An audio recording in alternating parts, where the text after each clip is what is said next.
Hello everyone.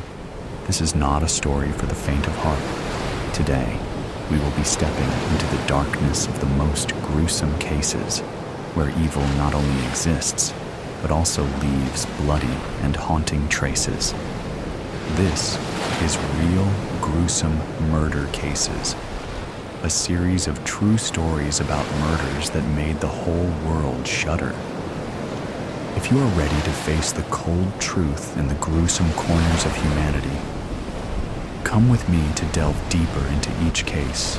Murder. Hi, Miranda. I'm officially Officer Zionel, but you can call me Zoe. I just want to ask you a few questions about the recent situation. Zoe, don't say recent situation. It's stupid when we all know that what you mean is murder of your father. You're a feisty kid, Miranda. Thanks. I take it as a compliment. Now that we got that out of the way, do you remember exactly where you were at exactly 6:53 p.m. on July 17th? Gosh, I don't remember. It seems that all of my memories have been wiped from my head. Miranda! Okay. I won't be a brat. But you said yourself that I'm feisty, Zoe. I didn't mean it as a compliment, like you took it. Whoa, ho, ho. She's got an attitude, too. I think we'll get along. So, what's the real answer to my question? I was at the bowling alley with my twin Maya and our best friends Sarah and Diavian. We were about to eat pizza before the next game. It was a tournament. When Gima called and said Dad was shot. Long story short, me and Maya left before we could finish the tournament, and our friends lost. That's what Maya said. But who's Gma?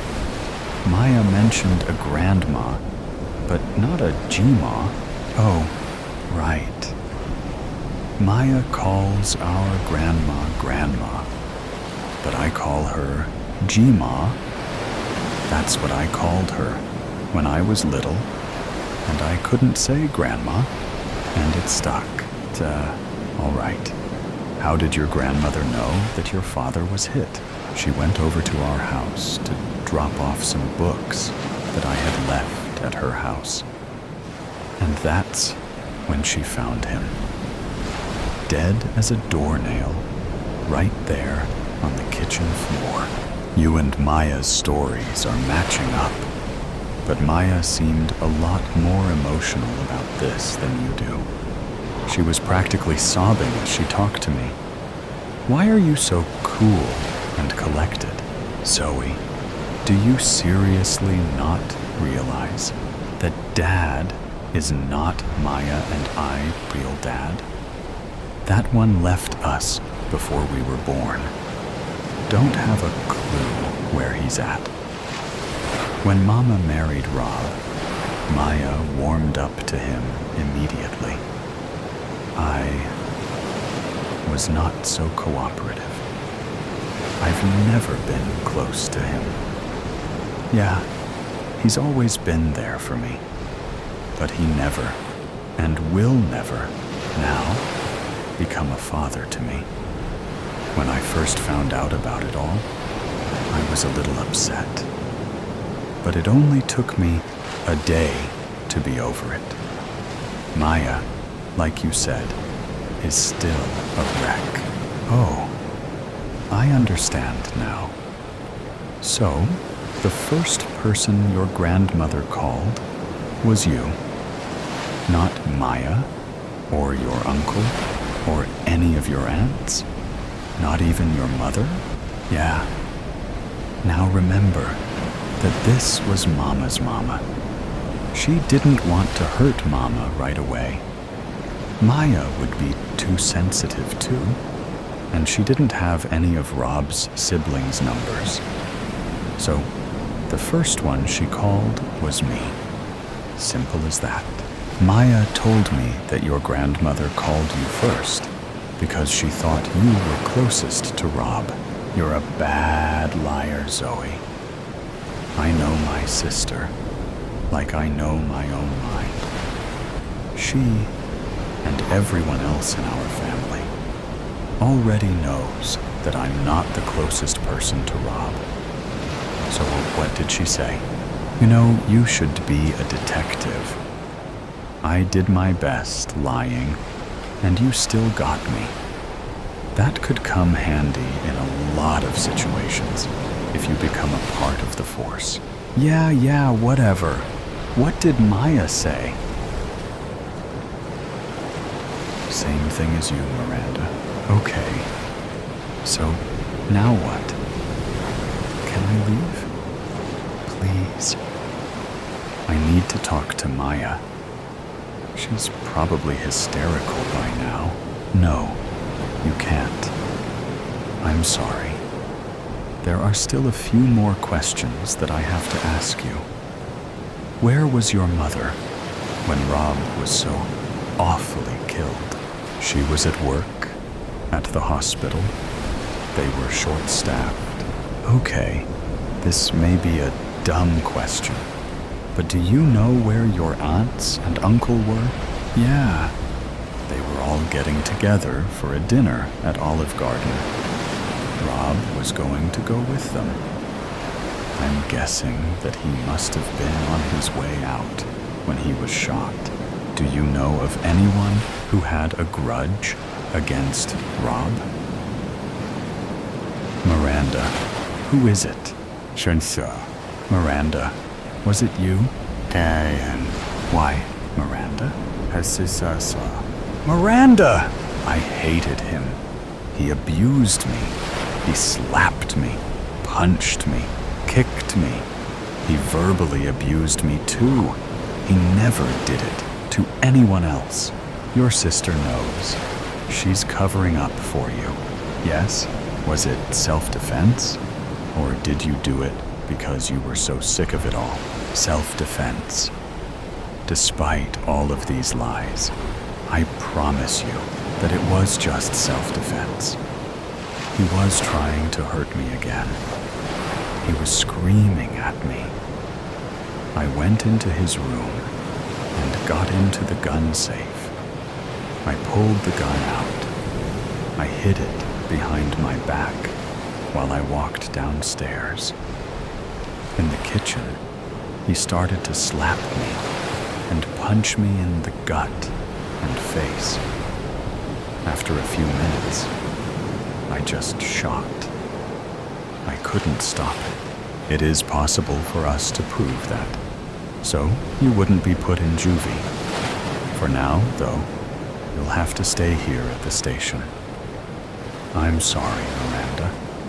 I can tell you're telling the truth, but I can't release you until we can prove that, now that you've admitted that.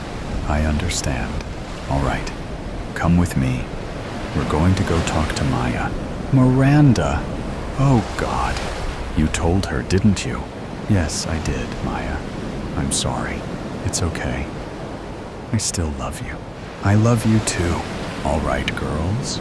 Maya, will you tell me the truth of what you know? Of what actually happened? That's the thing. I don't know anything. All I know is what Miranda told me. She shot Rob because he was trying to hurt her again. Then she came to the bowling alley to play in a tournament. That part of our story was true. Okay. I'm going to call your mother to pick you up, Maya. Miranda, you stay with her until I come back. Okay, all right. Diary of a Serial Killer. How might one endure the silent and secluded nature of winter? Be the bear, enter a deep cave, and dream, dream, dream. Jacqueline Suskin. I probably shouldn't be writing this, but oh fucking well. When the most precious thing lodged in your heart is ripped out and crushed by an unthinking alcoholic asshole driving with a revoked license, you do things, unimaginable things, and not just burying your beloved 8-year-old son, which was not on my shitty life bingo card. Oh, be these. But life wasn't shitty before. The word should be capitalized. Before. No, better yet, the before. Because now, life was rent in two, forever separated by the gaping maw of rage. The before and the after. A fissure of overwhelming grief that quickly cracked, allowing the steaming, boiling lava to emerge from her core. Oh, he would pay. That drunken dickhead. His money won't protect him. Not from me. They gave her the codename Mama Bear, but he never imagined that she was holed up in a cave. On a hunch, he came out to the Pennsylvania woods at night, alone. Common sense and the FBI handbook would label his actions reckless at best and suicidal at worst. But he didn't fear for his safety. Mama Bear targeted a certain type of prey. Except for being a male, he didn't fit her profile. Funny, they were both profilers. October snuck up behind him, picking up the crisp air, tossing it around.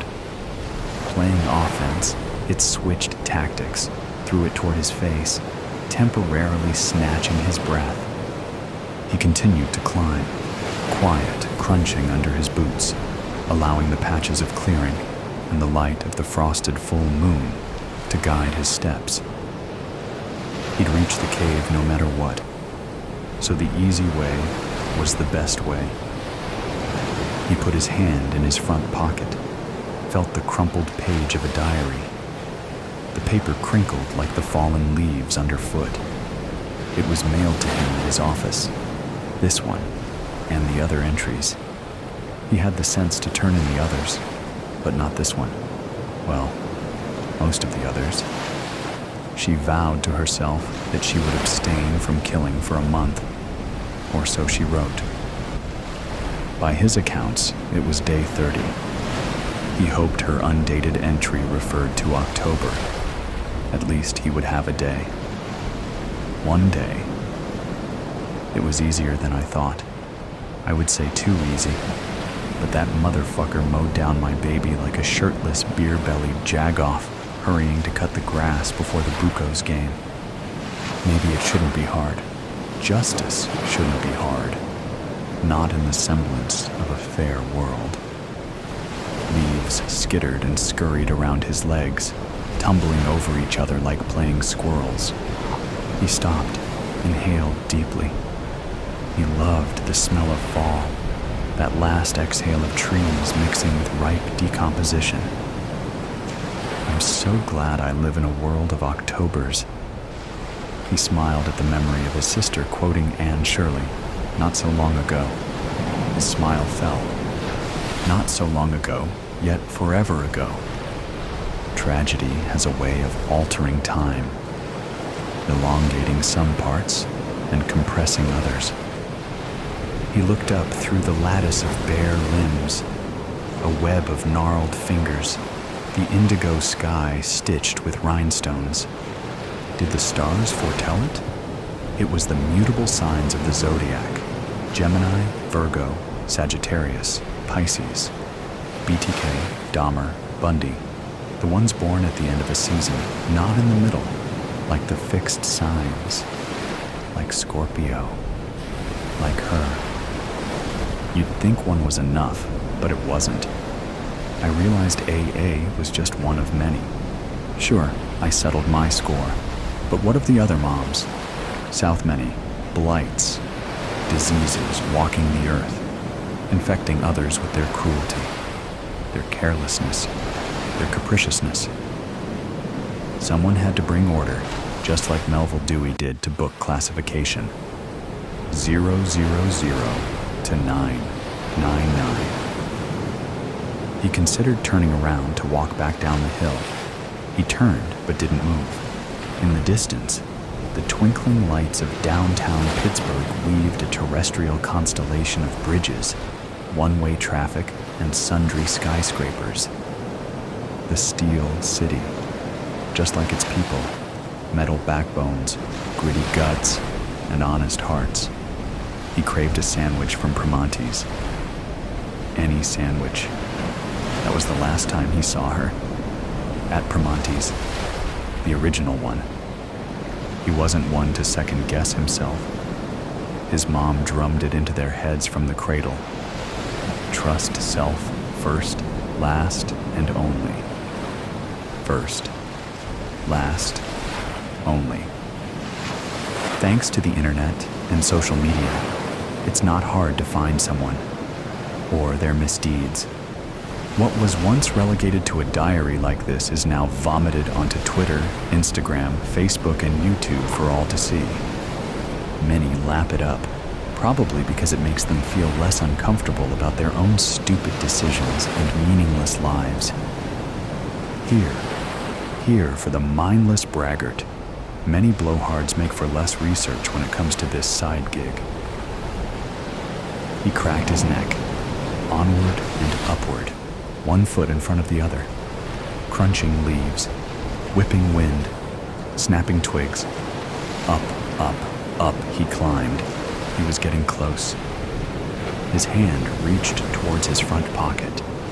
Again. He read the page dozens of times, just like the rest. He couldn't help it. Just touching the decal-edged diary page brought clarity and understanding.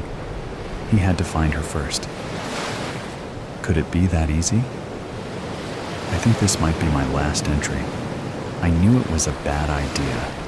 No, make that bad idea. To write things down. But writers write. Fish swim. Birds fly. Dogs bark. Writers write. And mama bears? Well, unless you're bent from birth, looking at you, mutable signs, no one sets out to be a killer. Or, as I like to differentiate, a remover. Scrooge, or Dickens, had it partly right. Decrease the surplus population. He just needed to add of assholes. Decrease the surplus population of assholes. Dangerous, foul, hollow assholes. He neared the ridge. He was getting close. He pulled out the wrinkled diary page. He couldn't help it. The moon illuminated the page, but he couldn't make out the words. Strange glyphs, occultic squiggles, just like those found on the astrological charts she used to interpret. Meaningless symbols to the untrained eye, but metaphysical gold to the mystic. He didn't need to be able to read the entry. He had it memorized. The cave. He could see the entrance. Dark, yawning, an inky maw, just like her rage. He reached into the other pocket for his flashlight. She beat him to it. Her flashlight shone on the ground ahead so as not to blind him. Hey sis. Hey bro. What took you so long? No junior league. Running away, starting over. It's not as easy as people think. You have to give up everything. Oh, that part's easy. Everyone thinks we are all traceable, that you can't really hide. But, see, everything is tied to your identity, your papers. If you change those, you are a different person. Fingerprints? If they're in the system, if you've ever been fingerprinted, it's a little trickier. But it can be done. Oh, that's right. You're a teacher, so of course you've had background checks. Well, you'll never teach again, so it won't matter. What? I told you, you have to give up everything. When changing identities and dropping off the radar, you have to change what you do. Whatever habits you had, wherever you went, do elsewise. You won't be hanging out in bookstores anymore, and you can't join the junior league in Denver if you are in every junior league of every city you ever lived in.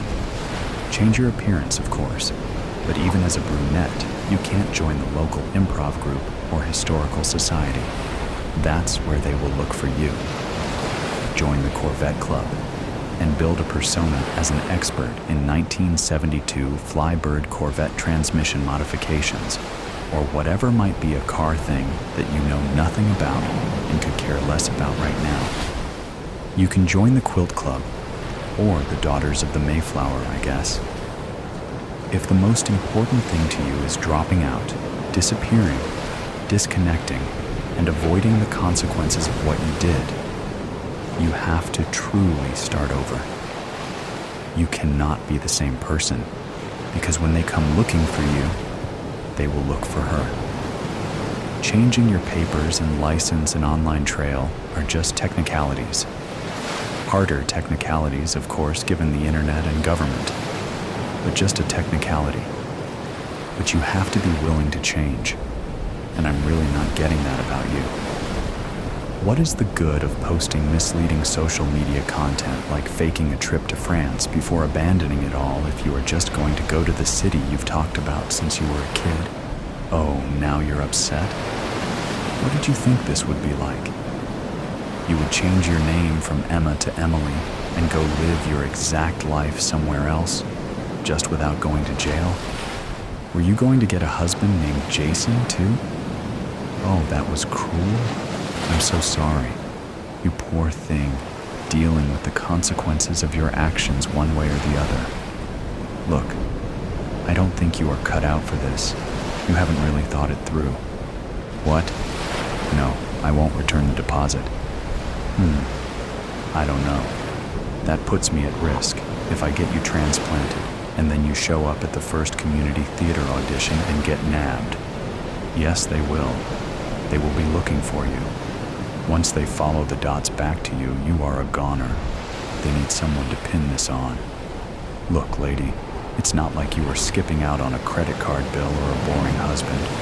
A flashy murder like this, there will be a manhunt. Your picture will be out. You have to go somewhere you never talked about and have no connection to. Change what you look like. Lay low for a while. And then don't do anything you've ever done before. What kind of life is that? What kind of question is that? A life out of jail, I guess. You know what? We're done. I'm out. If you can't, okay. Okay, calm down. Yes, fine. I can still help you. But Jesus, lady, I'm not a psychiatrist. You do this or don't. I don't care. You go home, the back way, please, with your GPS and location off, and call the police and turn yourself in with some kind of sob story. Or you give me your license and credit cards and goddamn library card, everything, and take this airline ticket and this ID and catch the 4 p.m. flight to Indianapolis. Well, why not Indianapolis? Have you ever been there before? Well then, that's why. Go home and... No, you can't go home and say goodbye. You haven't heard a word I've said. Get out and dash. Oh, that's better. Good. Small bills. At least you listened to one thing I said. Let's see. Yep. That's all of it. You're going through with this then? Give me that. No, the whole purse. You can have back anything that doesn't have your name on it. Take this. You are Sarah Jackson. There's an airline ticket, driver's license, birth certificate, and one credit card. Here's the info and PIN for the credit card. Set up an online account. Change the address as soon as you get settled. No passport. You didn't pay me enough to leave the country. In a year, you hear me? Wait a year. You can apply for more credit. You are an orphan and a widow and have no kids. There's a paper with your history and family. Memorize it and destroy it. Do not be found with that. No one keeps around a paper to remind them who their grandparents are. You'll pass a state background check in Indiana, but a federal might get tricky. Try not to get fingerprinted. Yes, you can work.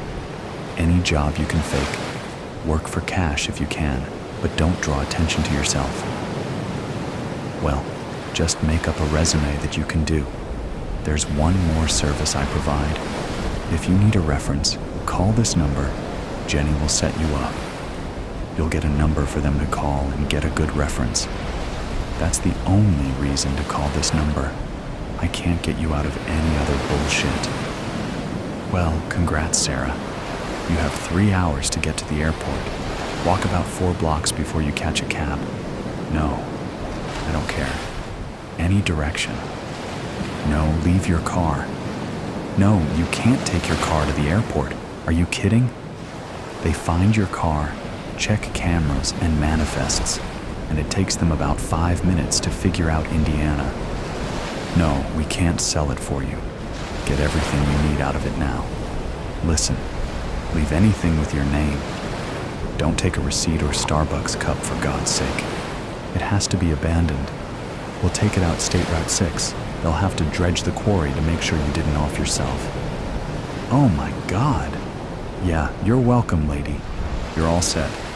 You kept about 1,000 cash like I told you, right? Split it up, put it in different places. All right, good luck. Remember, don't catch a cab right out front. Walkaways first. Oh my God, what a piece of work. Jenny, I'll be out. I have a deposit to make.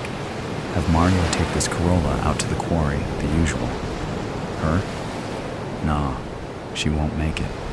I give it about a month. Someone will spot her at a bookstore. Some people just can't handle change. Justice will be served. Sunrise painted the rain-swept rocks of the castle gold as she poured poison into her husband's morning whiskey. The fire of the spirit would mask the ice of the paralytic, which had been crippling Lord Blackstone for months. Lady Gemma Blackstone had everything arranged for the death of her husband would be slow, deservedly so. Revenge was a dish best served cold, and Algernon Blackstone liked ice in his whiskey. Gemma watched the chest of her hated husband rise and fall. His crackling breaths came in stutters. The poison had started work on his lungs. She has lessened the dose to ensure he didn't die suddenly. Everyone needed to know was that Lord Blackstone was a sick man. His twisted mind would meet its match in the gnarled agony of his flesh. She smiled sweetly. Best to always smile in case he was looking. Gemma played the part of a doting wife. She fluffed his pillows. She changed the bedpan. She stoked the fire in the night when the servants were gone. "Gemma, is that you?" he rasped, coughing. "It's Algie. What can I get you?" she asked him in the simpering voice he knew her by. "How is it? Do you feel better?" "Maybe," he wheezed. "A solid breakfast will do me the word of good."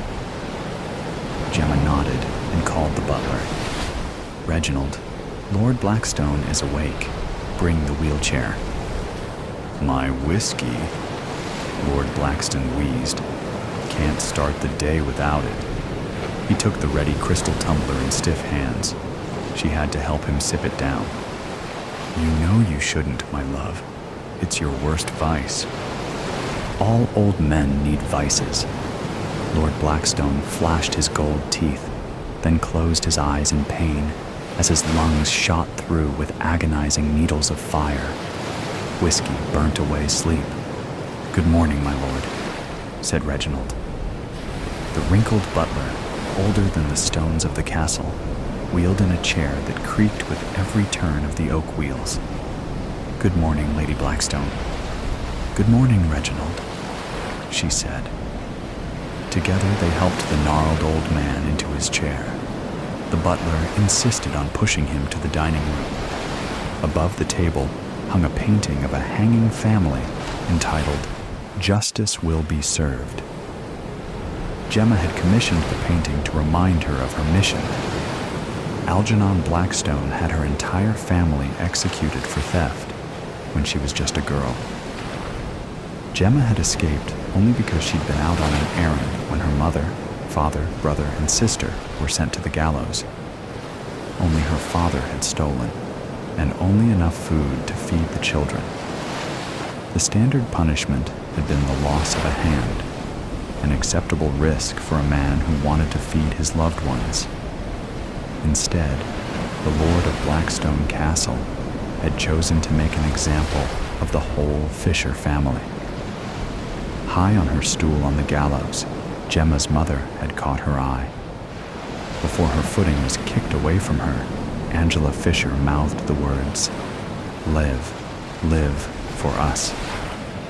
Tears in Angela's eyes were the last things Gemma saw before the rope snapped, taut, and the quartet of condemned began kicking, faces twisted in horror. The painted faces looked little like her family, but the painter had captured the terror of the doomed. Gemma was grateful that the likeness of the painting was off. There was no chance anyone would connect her and her blue eyes to the brown-eyed quartet kicking above the banquet table. Justice will be served, Gemma promised herself as she did whenever she ate. Revenge had hardened her, but it was slow. Years of practicing her accent, her manners, which utensils to use, had honed her for the mission. A lord with a grudge against Algernon Blackstone had presented her to the widower as a cousin. Lecherous Lord Blackstone hadn't wasted a week before wedding himself to the teenaged Gemma. The cook will be finished with breakfast shortly. Can I cut you some bread and spread it for you? Reginald asked. The 80-year-old butler's perfect posture contrasted the bent back of Lord Blackstone. Yes, please, Gemma nodded. Fresh bread, hot from the oven, steamed as the bread knife sawed through it. The wedge-shaped slice belied distraction as the butler watched the dining room door expectantly. Normally, his every cut was perfect. Something on your mind, Reginald? Algernon Blackstone asked, raising a graying eyebrow. Just an anniversary of sorts, Lord Blackstone. Glowing life Gemma had never seen sparkled in Reginald's red-veined eyes. His smile unnerved her. Watching the door, she gripped a butter knife with white knuckles. What are you up to? The ancient doors whined on hinges that needed to be oiled as the cook entered with a covered tray. Walking down the table, Camilla set the tray down at the end. The silver dome revealed 2 matchlock pistols. Both were loaded and ready to fire. Reginald? Camilla? What is this? Lord Blackstone's voice was outraged. He tried to stand, shaking, but broke into a fit of coughing. The butler and cook began laughing.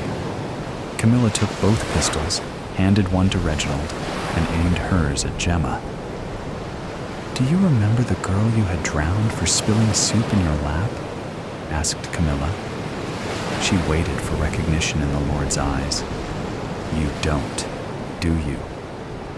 Victory morphed into outrage on the cook's face. Was my daughter's life so forgettable to you? I don't, Lord Algernon began. Soup, Reginald yelled. Spilled soup. He leveled his pistol at Lord Blackstone. You could have beaten her. You could have locked her in the stocks. You could have simply fired her. No, you killed her. Our beautiful girl drowned over fucking soup. Reginald's forever gray face was red. Veins throbbed in his forehead. She was your daughter? Algernon asked, looking from the butler to the cook to Lady Blackstone. Our only daughter, Camilla nodded. Who you killed 20 years ago today. 20 years? Gemma asked, unable to stop herself. You waited 20 years? He killed my family 7 years ago, and I was nearly done with him. Camilla's gun aimed at her heart as she pointed at the painting above the table. You commissioned that painting yourself, Reginald said. He waved his free hand at Justice Will Be Served, to remind me of the mother, father, sister, and brother he had hanged. Palms raised, Gemma pushed herself out of the gilded chair she'd been sitting in 3 times a day for years. Your maiden name was Sinclair, Camilla snarled. I was here when Lord William Sinclair delivered you to Lord Blackstone.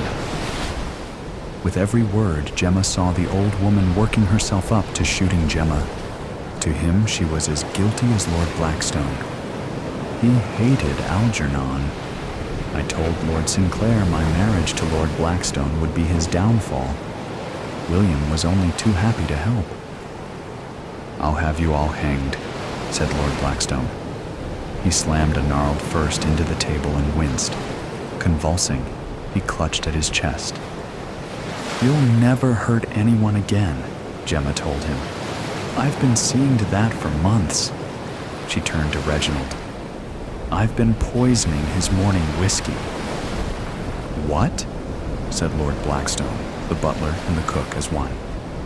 "It's no coincidence he can barely move," said Gemma, looking from Reginald to Camilla. "It's the poison." "You told me you believed in justice," wheezed Algernon Blackstone. "I do," said Gemma, her face releasing all of the anger she'd held in for years. "Justice for my mother Angela, for my father David, for my sister Alice, for my brother Darren, all murdered so that you could make a point." She prodded his chest. His hand moved to catch her finger at a snail's pace. "There's poison in my Janelle No. 5 perfume. I've been adding a drop to your whiskey since I bought the rat killer from a farmer at last year's summer fair." "He stole from me. I had to set an example," said Lord Blackstone of her father. "Do you know how many one-handed thieves there were walking about in the town, making a mockery of justice, of the law?" He looked at the painting, unrepentant. He gathered his resolve. "Then you should have whipped him, locked him in the stocks, banished him." Gemma's voice was colder than the iron bars on Blackstone Castle's windows in midwinter.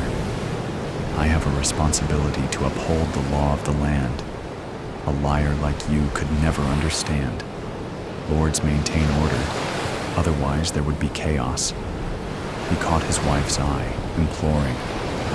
"It was nothing personal, Gemma. I didn't know you."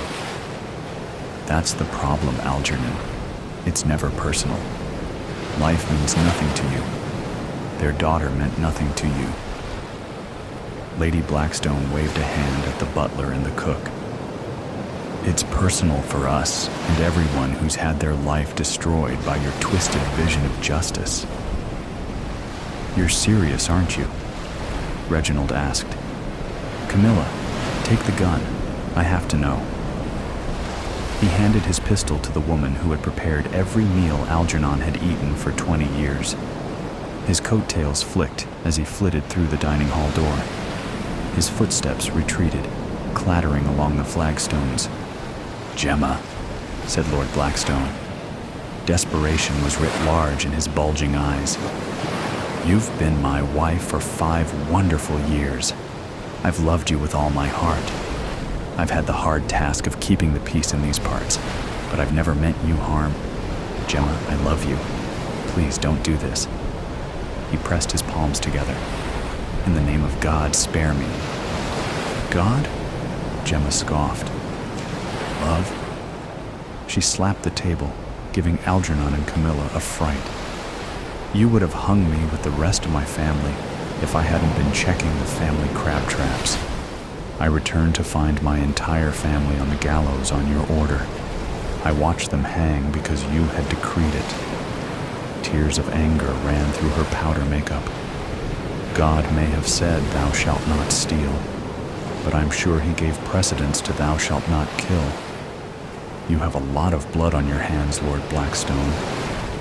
At his title, Gemma turned on the stately accent which had been slipping as she told her story.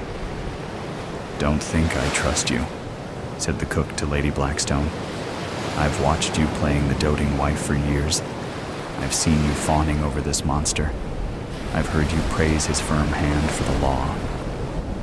The gray hair of the old woman was slick with sweat that beaded on her forehead. "That's all it was, Camilla. An act. You must have known my mother Angela, and me. My name is Jenny Fisher. I lived in Blackstone until the day he hung my family. I ran to Winshore to escape. I learned to copy Lord Sinclair, working in his kitchen. I learned the way the gardener poisoned foxes and rats. I formed a plan. I convinced Lord Sinclair to pass me off as his own to spite Lord Blackstone." Jenny Fisher took a deep breath before her next admission. Then I killed Lord Sinclair. What? Algernon turned to look at her. A murderess in my bed all these years. I was in good company as far as that goes, Jenny said coldly, the lesser of two evils. Lord Sinclair was no saint himself. She chewed her nail as the sound of Reginald's perfectly shined shoes returned. I don't know what's in this bottle, said the butter, holding up the exquisite green glass.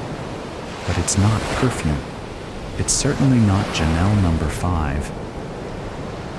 None of it touched you, did it? Jenny asked. A drop is dangerous. 3 is death. She's telling the truth? Camilla asked. The gun aimed at Lady Blackstone lowered from Jenny's heart to her stomach. This is too much. Lord Blackstone has no shortage of enemies. That's no secret. Reginald took a gun from his wife and sat heavily 5 seats down from the lord and lady of the castle. How can we know for sure she's telling the truth? Camilla asked. We've waited all these years. I'm not letting revenge slip away after all that time. I want to see the light leave his eyes. I want to watch his soul leave this husk on the way to hell. Camilla, please. Algernon's lip quivered. You shut your murderous mouth, Lord Blackstone. I want nothing but death from you. Camilla stretched her arm from point blank until the barrel was 1 chair from the wretch who'd brought them all together.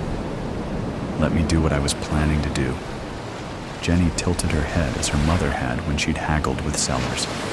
He drinks from that bottle as much as he likes. We can all watch justice be done. That way you'll know. Gemma! Algernon Blackstone tried to stand and coughed up mucus and blood for his futile efforts. My name is Jenny. Jenny Fisher. Always was. Always will be. Daughter of Angela and David. Sister to Alice and Darren. I want you to know that as you die. Her dress, green silk and cotton, fluffed her out to twice the size as she stood by his side. We have glasses. Let me serve him. Number, I'm not drinking anything you give me, Lord Blackstone said with steel in his voice. Then let them shoot you. I'm sure that hurts more, said Jenny with a cruel smile. Whether you die isn't up for debate, husband. Your choice now is how you want to go. Reaching across the long table, she took an empty glass and opened her hand, waiting for the green bottle in Reginald's grip. When he handed her the former perfume container, she poured a shot of it into the waiting glass and handed it to Lord Blackstone. Silence took a seat beside them at the table and waited patiently.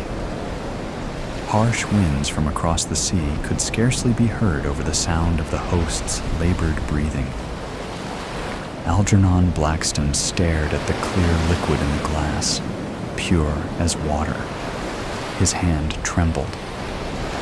I can't smell it, said the Lord of Blackstone Castle.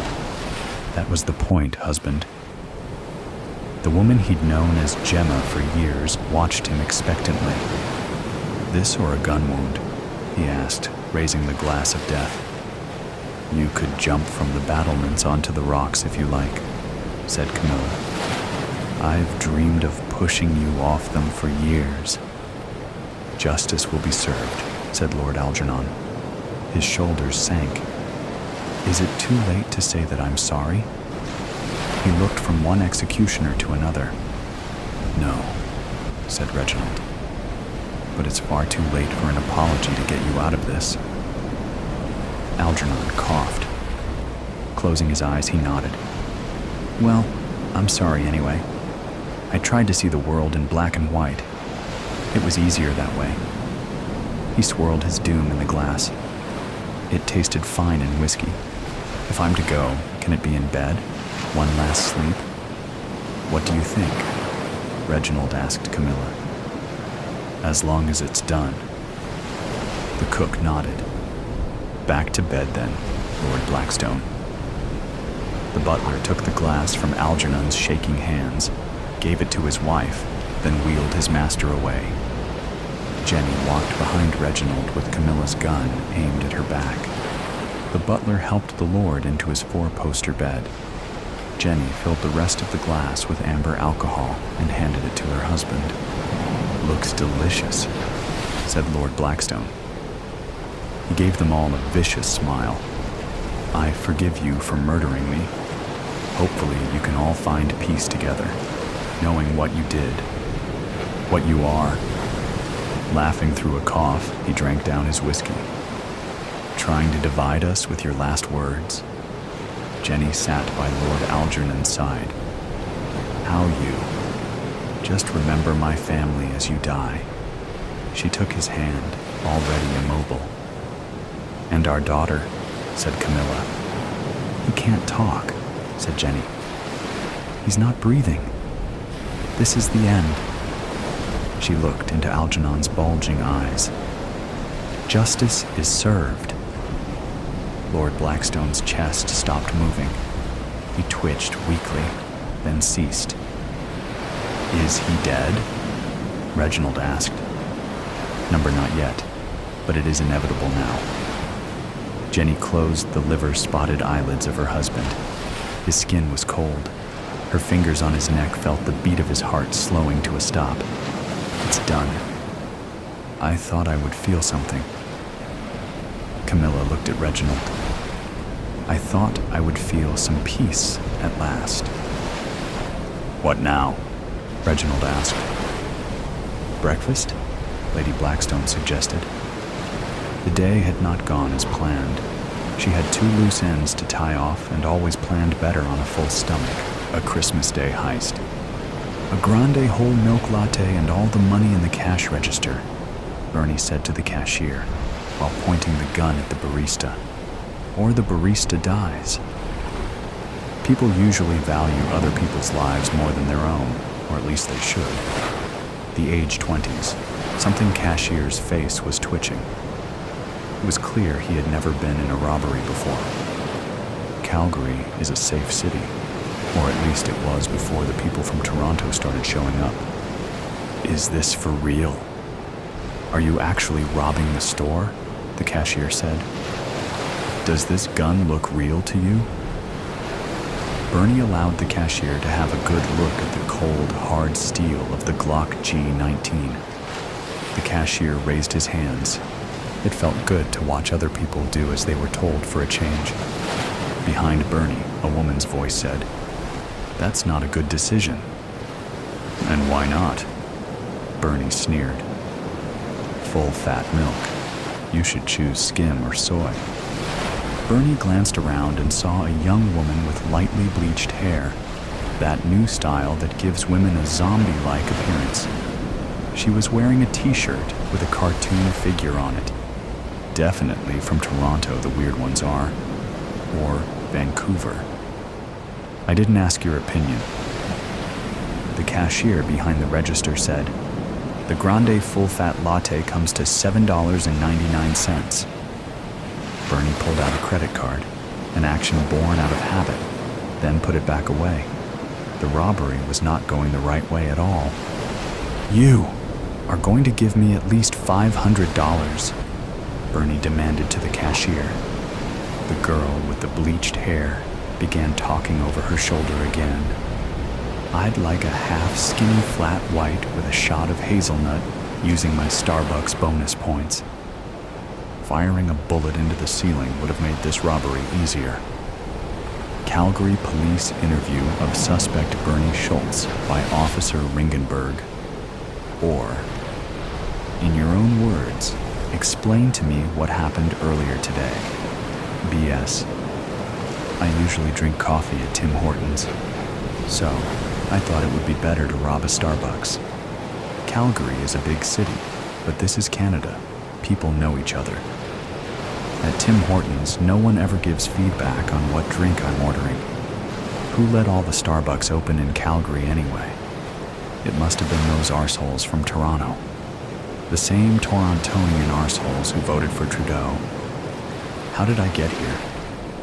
One day, I was the site administrator of the biggest oil project in Alberta. The next day, Global warming and electric vehicles means I've lost my job. Then I was dragged from my home by government thugs. They wore different uniforms than you, but were in uniform from my home. My brother, who helped me pack my things, said I needed to get used to change. This is 2023, he said. One door closes and another door opens, he says. My brother has a big mouth. At my new place in the sticks close to the forest, the fires worry me. I watch the news on CBC every night and have chats with my neighbor Ted about the fires. They didn't happen before. Not before Trudeau took over. Anyways, Ted says we need to fight the system.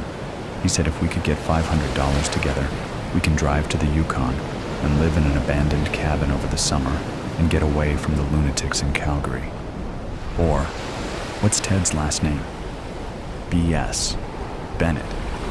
2 N's and 2 T's. So back to the story. Since Trudeau took over, everything is about pointing out other people's mistakes. People are always telling me what words I'm not supposed to say anymore. Well, thank God some things stay the same. Once a week, me and Ted walk to the Tim Hortons nearby.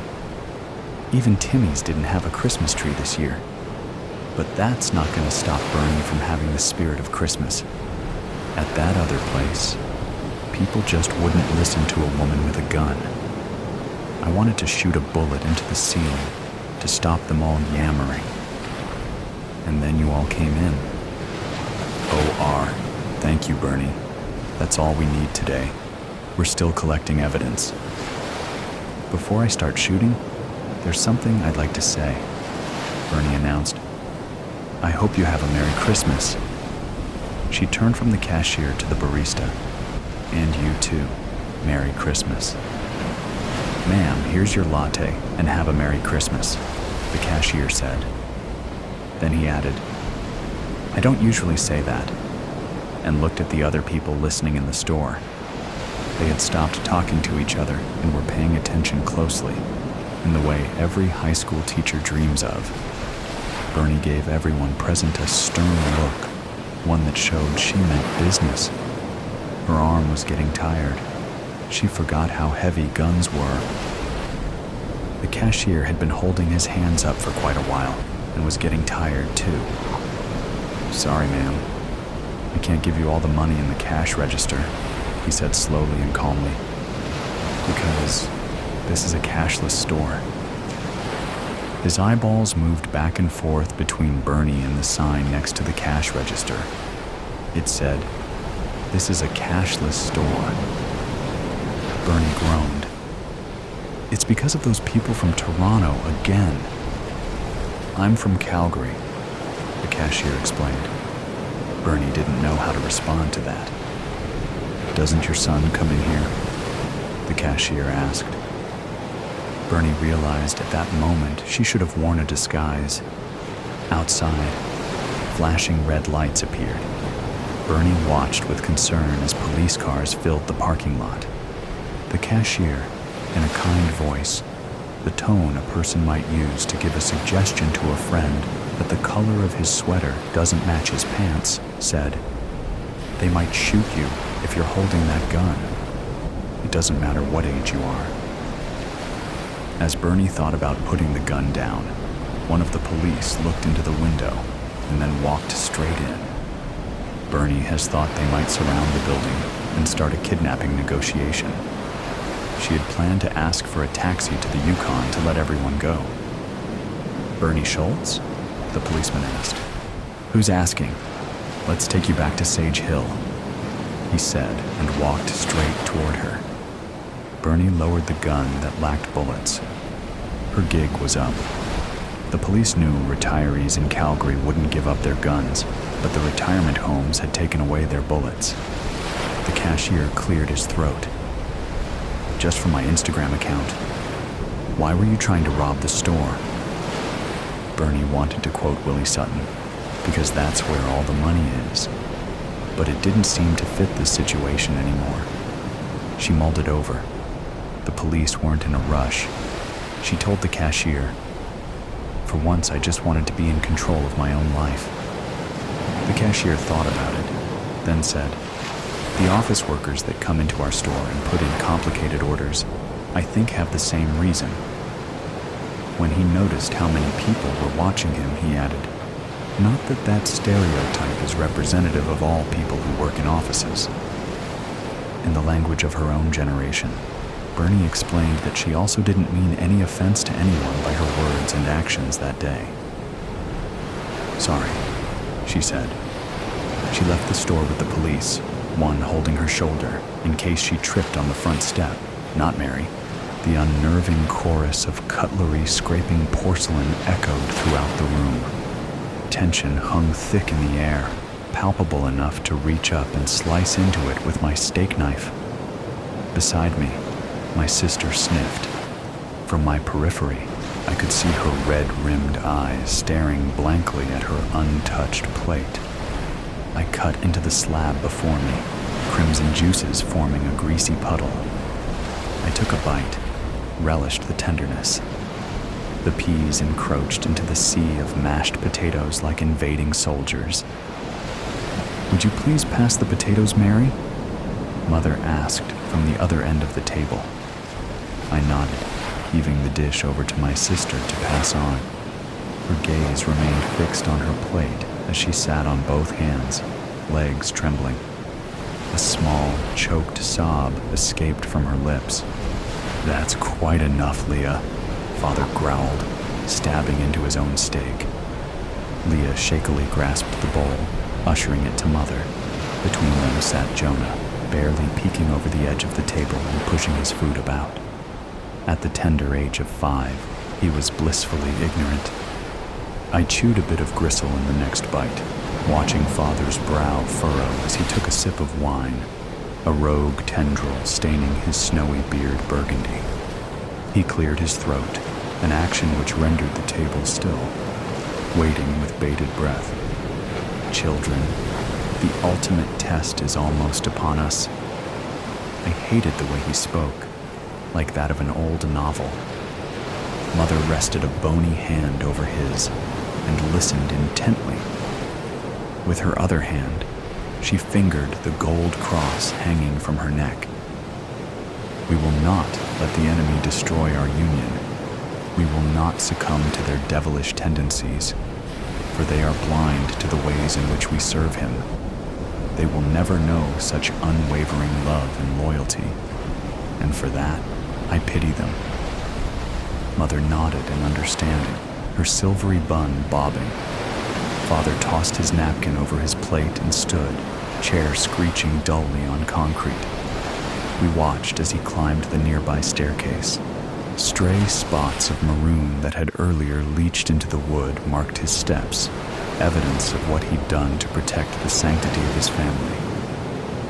There was once a time when I would have chased after him, lunging for the open door, yearning for sunlight, but the scar on the back of my head itched like an ugly deterrent. I made it a point to constantly remind myself of who I was, where I came from. Fragments of memories, the way my mother used to rub my back in the morning when she woke me for school, the sound of my father's work shoes on the hardwood floors every evening, the hum of the fish tank in my childhood bedroom remained filed away in the depths of my mind, growing fuzzier with each passing day. But I dared not speak of these memories. They were mine and only mine. Leah, now gangly and naive in the throes of adolescence, was more pliable. I imagined she couldn't even recall things like the details of her mother's face or the way it felt to ride a school bus. When Mother and Father told her something, she accepted it at face value. And Jonah, in all his cherubic innocence, had never known another life. The harsh fluorescents were his sun and moon, every day the same. Sometimes it made me want to weep, but then I reminded myself he knew no different. Perhaps it was better that way. Father's thunderous descent broke my thoughts. Mother stood at his approach, collecting some of the equipment he came bearing. As he laid a piece before each of us, The breath caught in my throat. My eyes followed the transition from dark metal into laminated wood that led down to an unmistakable component, a trigger. Out of the children, only I knew how to operate a gun. When I was 8 years old, my father took me hunting for the first time. I recalled the way the cold seeped into my fingers and toes as we waited for hours. We flinched at any flicker of movement, which often turned out to be a rummaging squirrel. But then he arrived. Statuesque and bristled, his sinewy figure strutted into the open field, unaware of his armed audience. His antlers were a thorny crown that dipped with him as he scoured the earth. "Take the shot," my father egged, helping me hold the heavy rifle. We'd gone over the process an umpteen amount of times, but now the steely grip felt wrong. I dropped my shoulder, fingers slipping from the trigger, as the barrel slung towards the ceiling of the tree stand, and my father cursed. That was the first time my father swore in front of me. In one swift motion, he grabbed the gun, took aim, and fired. I covered my ears and watched in silent horror as the creature's body quivered with the impact. His legs buckled, and he scrambled for a brief moment before taking off, blood spilling from his flank. My father took my shoulders in his hands and kneeled square before me. "You don't ever let the gun drop like that, especially with the safety off," he scolded.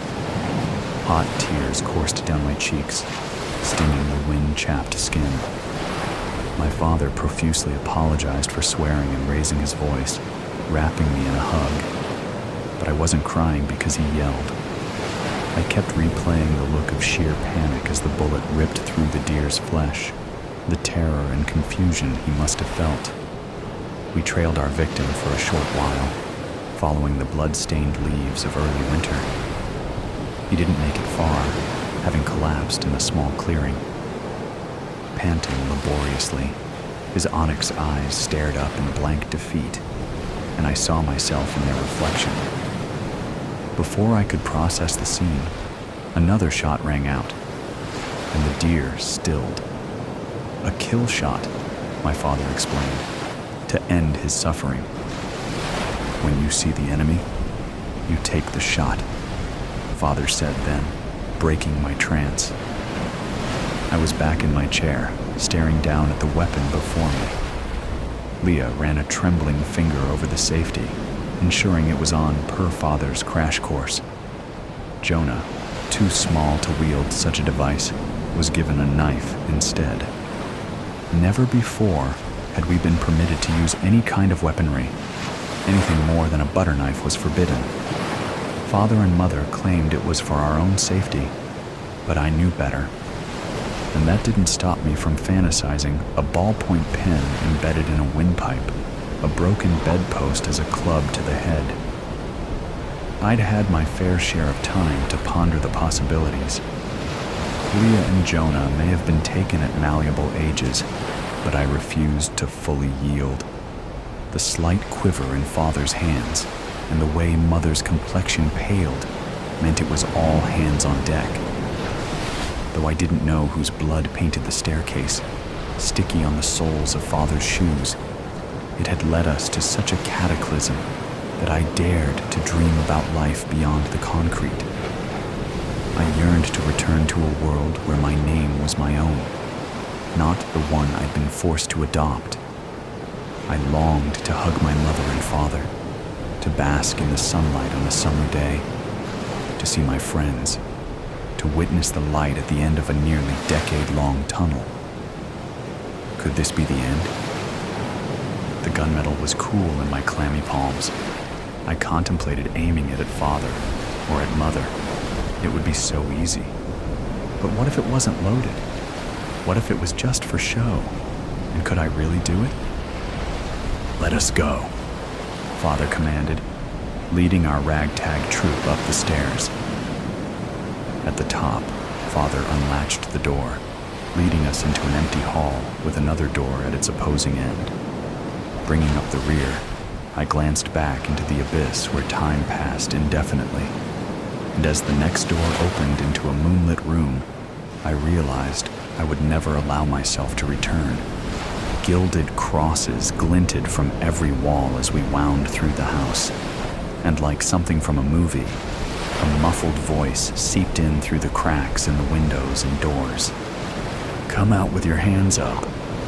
"Father," Leah croaked. "Who is that?" Father ignored her, the click of his safety flipping off.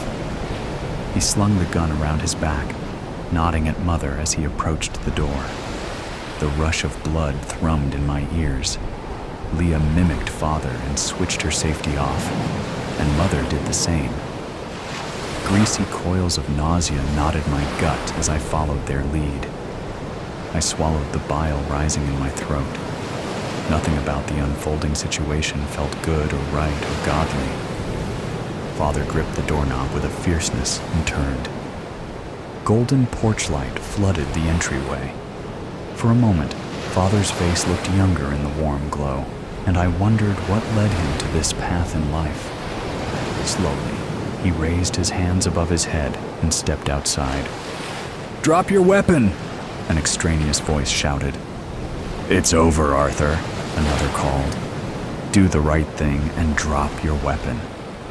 "I'm afraid I can't do that," Father replied simply, as if he were declining an invitation to a party. "Your godlessness is a stain on this earth, and I have to protect my family from such evil. I can't let you destroy the Lord's work. You think you can interfere with his plan?" Disconcerted grumbles echoed as a reply. "Dear?" Father called. Mother, gun cradled in her arms, crept to his side.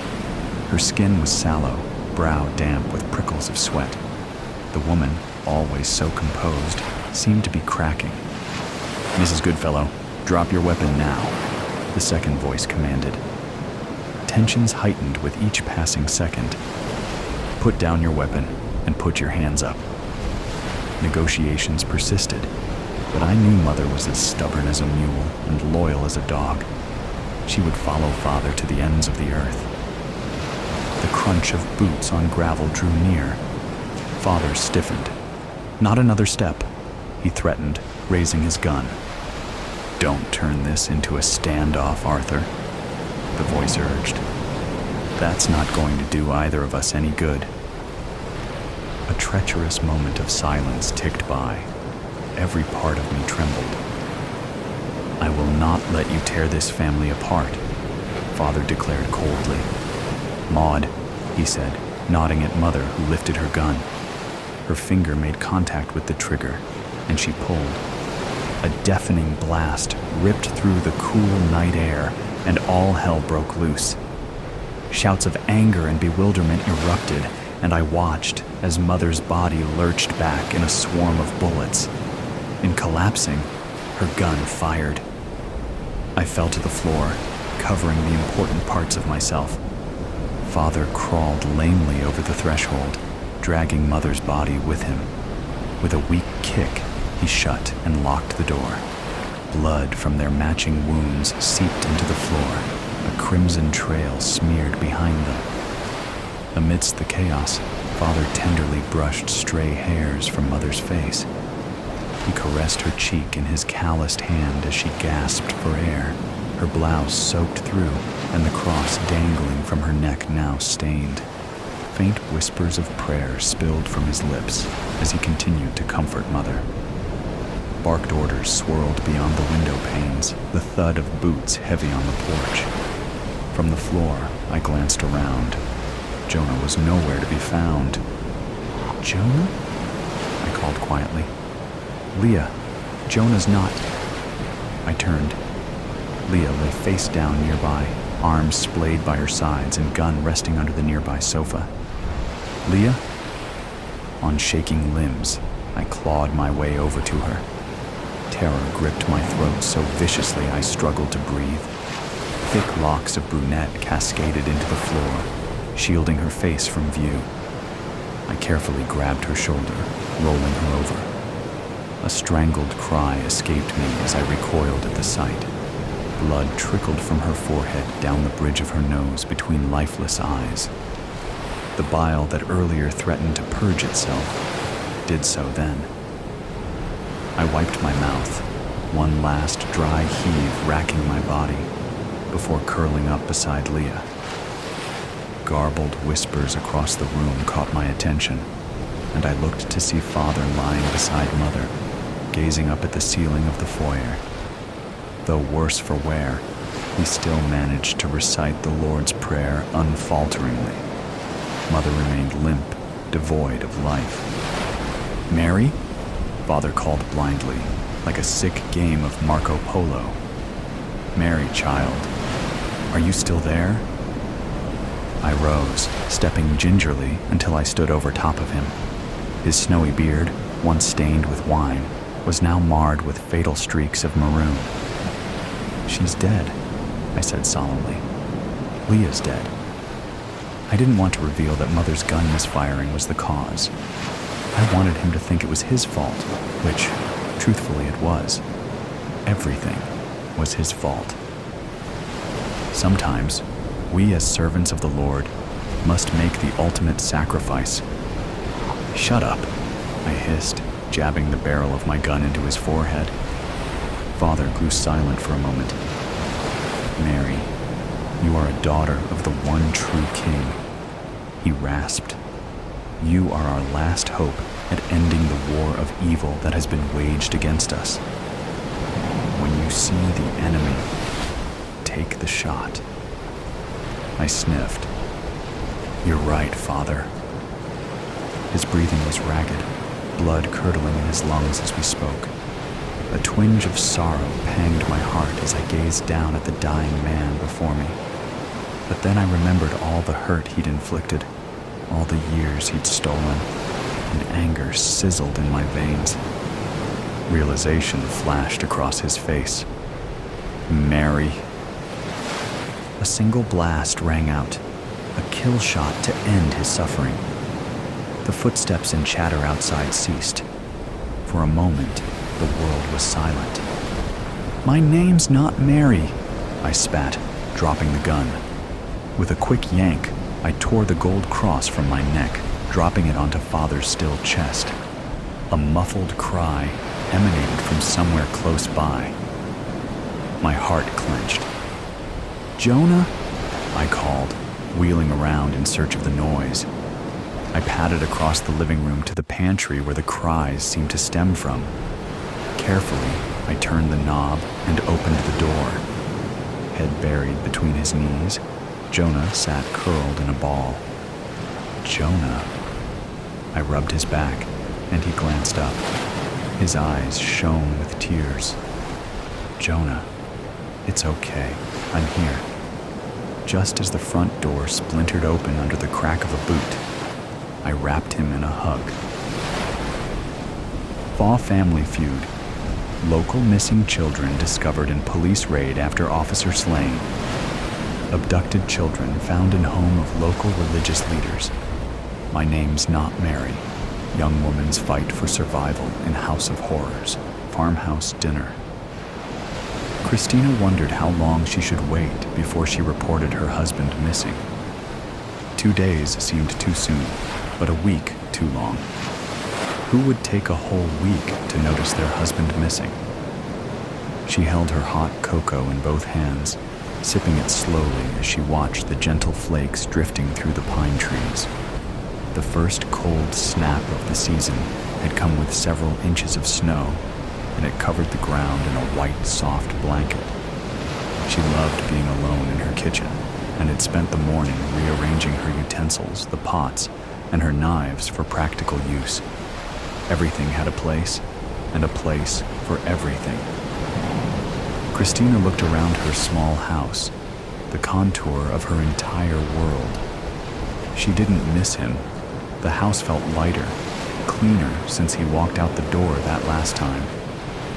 Did she even want him back in her life? She frowned. She had to get back to work. Mick's words rang in her head. "Stop standing, get working." Mick couldn't abide her standing still. Everyone and everything on the farm had to have a use. Mick, of course, accepted. He could sit around and drink, complaining the world had it in for him. She put on Mick's thick flannel jacket, much better than her own, only slightly too large, and checked on the chickens, tossing seeds to them, then the few sheep, all safe in the barn. She looked around at what needed fixing, potential improvements. New opportunities for the old equipment clicked through her mind, adding to the long list. She lifted a bale of hay high to drop in the feed chute. The years of farm labor had made her body strong. Once back inside, she looked in the refrigerator. The meat she had pulled out from the deep freezer had thawed, and so she added spices, putting it in the oven with yellow potatoes and peas. She wiped the clean, pristine counter, then looked around at the sparkling kitchen, frowning at the lingering cigarette smoke smell, still recognizable underneath the pine sol she had dosed the room with. It had been 3 days since Mick had walked out of the door, and that seemed about right. She sat down at the kitchen table in front of the phone on the wall, smoothed her faded blue gingham dress as if they could see her, then called the police. "My husband Mick is missing," she said, surprised at the real tears rolling down her cheek. She did miss Mick, his warm body and his gentle laugh. She missed him like she missed being a little girl when she would wear pretty dresses, dreamt of a prince to marry, and her future loomed bright on the horizon. Except those days were gone, just like Mick. What if they actually found him? She had new dreams now. Coffee, officers, or hot cocoa, maybe. Christina's voice met the officers as they walked into her warm kitchen, a powder of snowflakes on their dark uniform jackets. They introduced themselves as they came in. Detective Sergeant John Maloney. Tall and thick with a jaw like a dump truck, he stomped his feet on the stoop before ducking into the house. Behind him, slight and pretty, with her blonde hair pulled back tight in a bun, Officer Kelly Marks stepped inside. "That's quite a road to get here. Lucky we had my 4x4 Bronco. Your little Jap car would have never made it through." D.S. Maloney's voice boomed in the small house, looking over at Officer Marks, who just grimaced at the repeated joke. "Thanks."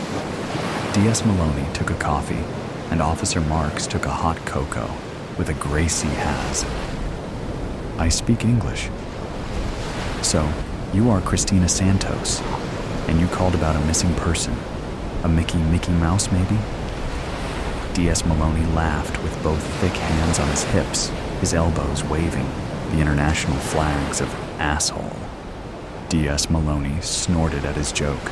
Both women's eyes stayed on the floor. "His name was Mick," Christina said in a low voice.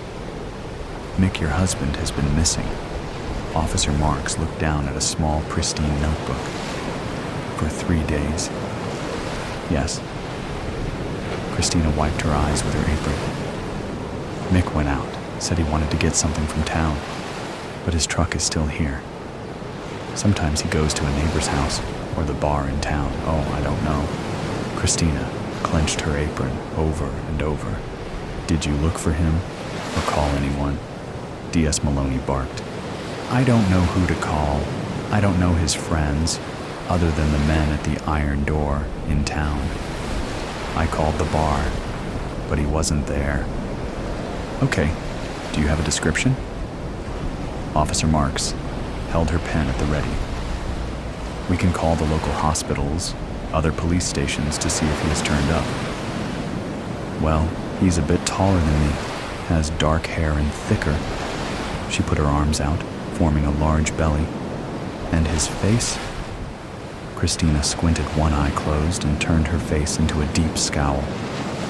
"Oh." Office Marks turned away with a frown. "Mean mug.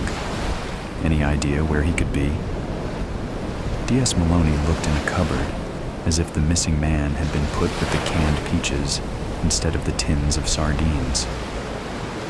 "Maybe he was walking in the forest, chasing a dog or a deer, and he fell and broke his leg." Christina mimed her leg collapsing, hopping, and then in the snow. She wrapped her arms around herself and shivered. Or a wolf got him. Her strong hands turned into a biting wolf, attacking Officer Marks's arm, who leapt back from the snarling and yapping fingers.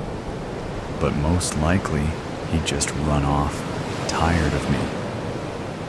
Christina's chin fell into her chest. D.S. Maloney and Officer Marks caught each other's eyes. "I'll check outside. You look around in here." D.S. Maloney leaned into Christina's face. "It's okay we look around, right? Nothing to hide." Officer Marks meandered through the house, rubbing her finger on a shelf and then looking at her dustless glove. She opened a tall door in the kitchen, then her eyes went wide. She pulled a broom out of the closet. "What's this?" D.S. Maloney walked back in. "The new snow covered any possible evidence. I found the meat freezer. You're well stocked for the winter, so that's good. I didn't see much else." Officer Marks held up a well-used broom with dark red coloring on the end of the handle. "My broom," Christina offered. "Is this blood?" D.S. Maloney took the broom, his eyes blazing. "Sometimes." Christina's hands squeezed her apron against sharing her secret shame. "Mick used that if the kitchen wasn't clean enough." Officer Marks looked around the kitchen with her eyes raised. "We're going to test this for blood. You want to change your story?" "No, you can see." Christina pulled her hair back to show a gash, dried blood still dotting the wound. "I cleaned up the rest." She collapsed in a chair. "Mick used to be helpful, but we lost so many sheep with the scrapie outbreak. Then with his drinking, I wasn't allowed to leave, just work the farm. Mick wanted me to do so much, but he did nothing but drink and curse and hit." Christina fell into deep sobs, her face in her apron. "He just wasn't any use, don't you see?" D.S. Maloney looked away, then his nose lifted into the air. "Well, that smells good. What is that?" Christina looked up. "That's dinner. I thawed some meat. I needed to cook it." She stood up and looked in the oven. "It's done now. I can't eat it all. I had hoped Mick would come home for dinner, but..." Christina pulled a long roast out of the oven, the meat pulling back from the bone. Rosemary and thyme filled the kitchen with the aromas from the well-cooked meat. "Do you want some? We can't let anything go to waste on a farm." D.S. Maloney looked at Christina, his eyes narrow, and then smiled. "Heck yeah, I'm starving." Sitting at the table, he had a large napkin tucked into his shirt collar, a knife in one hand, a fork in the other. "We can't do any more searching now. It is too dark and cold." He belched, loudly. "This is real good, by the way. I have an idea." He pointed his fork at Officer Marks. "Back at the station you call around, hospitals, other police stations. I bet he's in someone's drunk tank sleeping off a bender."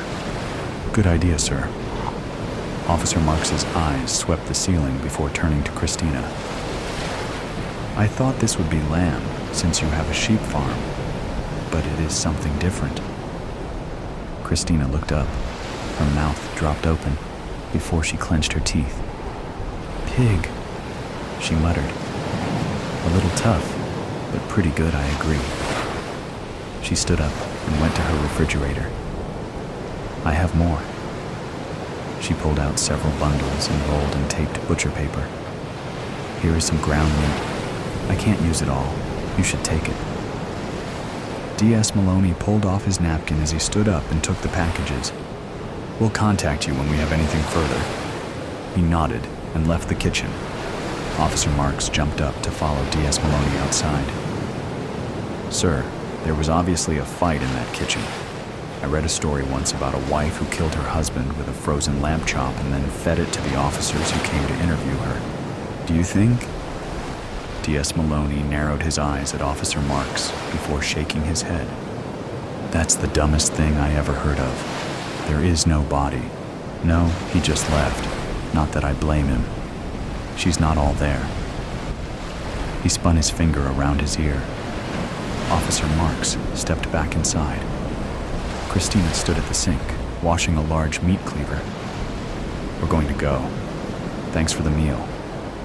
Officer Marks headed for the door, then turned back. You know, I had the craziest idea that you killed your husband with that meat you served us to get rid of the evidence. Christina's mouth dropped open. Oh, that would have been so much easier. Christina shook her head and leaned back into the sink to get to work on the dishes and her new life, a ghost's testimony. After the living and the dead decided to merge worlds, the Supreme Court was flooded with appeals. With coexist being a hot topic in the first half of the 21st century, most people thought it would be a great idea to create a union between the two worlds. They thought they'd get their loved ones back. They thought they'd get access to generational wisdom from their deceased elders back, and perhaps some old family recipes could finally resurface. People could only think of the missing pieces in their lives that they wanted to finally have sewn up with the help of a familiar, ghostly face around. It was an oversight, to say the least, that with ghosts being almost as accessible as the living, there would now be witnesses for crimes where before there had been none. It actually caused a lot of chaos across the criminal justice system, especially for police officers who had tampered with evidence to shut a case quickly, for gang members who'd offed witnesses to shut their mouths. And it was a goddamn headache for judges who had to reopen every murder case from the last several decades that now suddenly had a victim who could tell their side of the story. But for Jeremy Strout, it was a lifeline. He'd been sitting on death row for 15 years after being convicted of 4 heinous murders, his wife, and 3 children. At the time of his conviction, there'd been no one there to defend him, just whispers from neighbors who'd said they'd heard him yelling in his house hours before the bodies were discovered. It didn't help that he was the one who'd called 911 and then was found at the scene of the crime covered in their blood. It didn't help that he'd sought out anger management before in his past.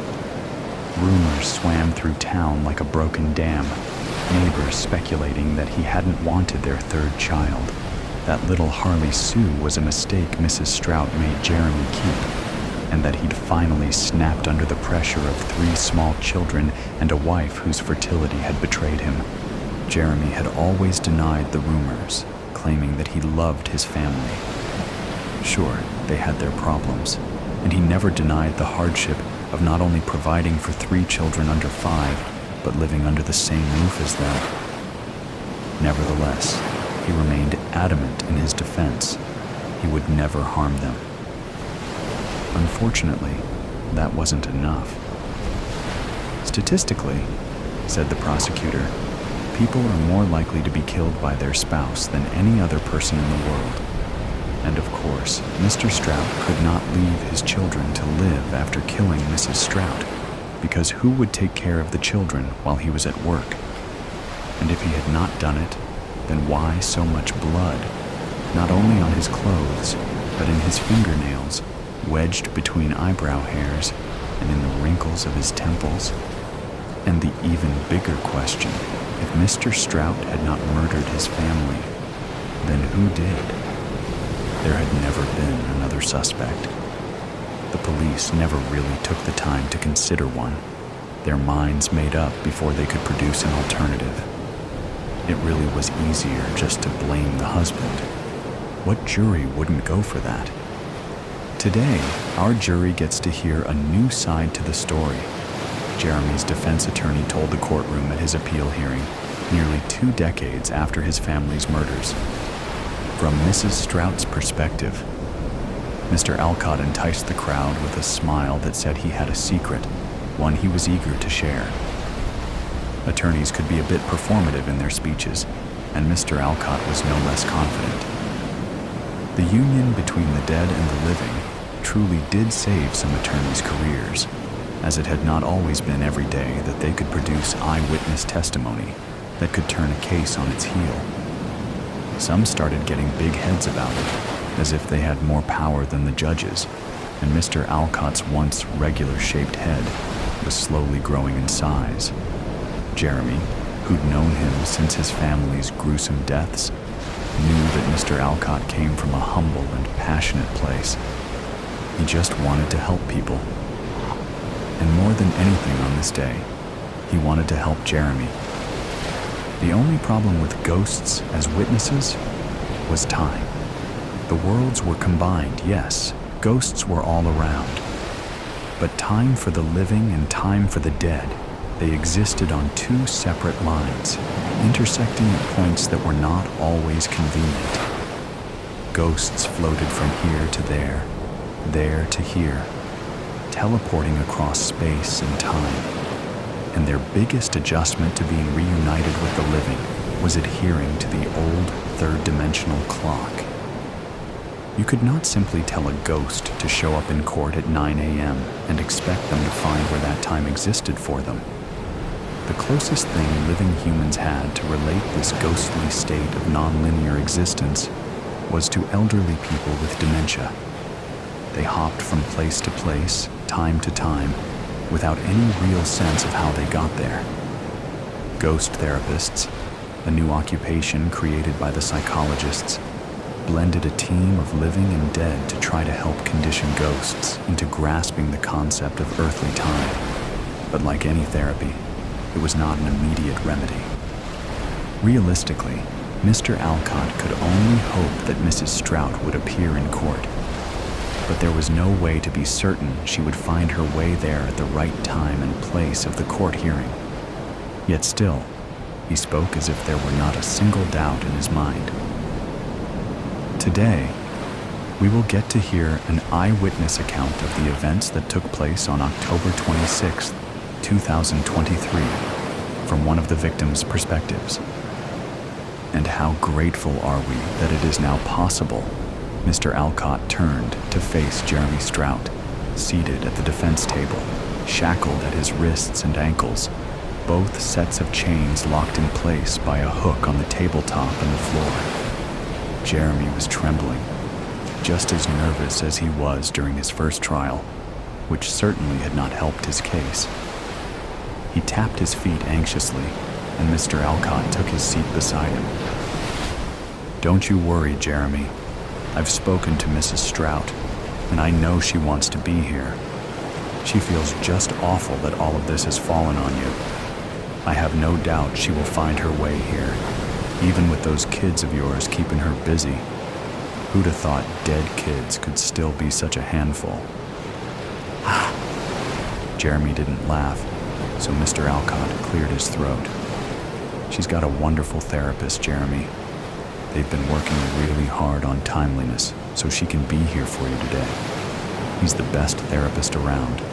He worked so hard when he was alive it nearly killed him. Ha, ha. But really, it was the alcohol that did it." Despite Mr. Alcott's poor humor, his assurances did give Jeremy hope. After all, that was all he had left. The courtroom remained mostly silent as the hours carried on, everyone waiting, now accustomed to the concept of ghostly testimonies, and also of their inability to make prompt appearances. If people had thought court cases dragged on before, waiting on a dead person to show up had made the old ways seem swift. Every so often, as the clock ticked, a ghost would find themselves in the pews alongside the other patient attendees, causing a stir in the crowd. An elderly man piped up around the second long hour, reminiscing. "I remember when they built this courthouse in 1949. Apparently, he had been a little boy with a dream of becoming the president one day. At the time, fascinated by the building's exterior columns and interior mahogany. On the third hour, a child ghostling chased a ball around the courtroom, giggling about how his dad used to work upstairs. On the 4th hour, a former janitor peeked his head in to see if the garbage needed to be changed. It was the 5th hour when the judge, who had spent nearly all of the hours engrossed in a book, announced that if Mrs. Strout did not find her way here in 10 minutes, her testimony would have to be rescheduled and the court would be adjourned. Jeremy's foot resumed its tapping. Mr. Alcott nudged him, winking. "She'll be here." Jeremy's hope was nearly run dry when the clock struck 5 hours and 11 minutes since the court hearing was set to start. The banging from the judge's gavel was still resounding, while a symphony of people gathering their things and sighing at the wasted day trickled across the room. All of it was at just the perfect volume for Mrs. Strout's meager voice to almost be missed. Almost. "Hello?" she said. "Hello?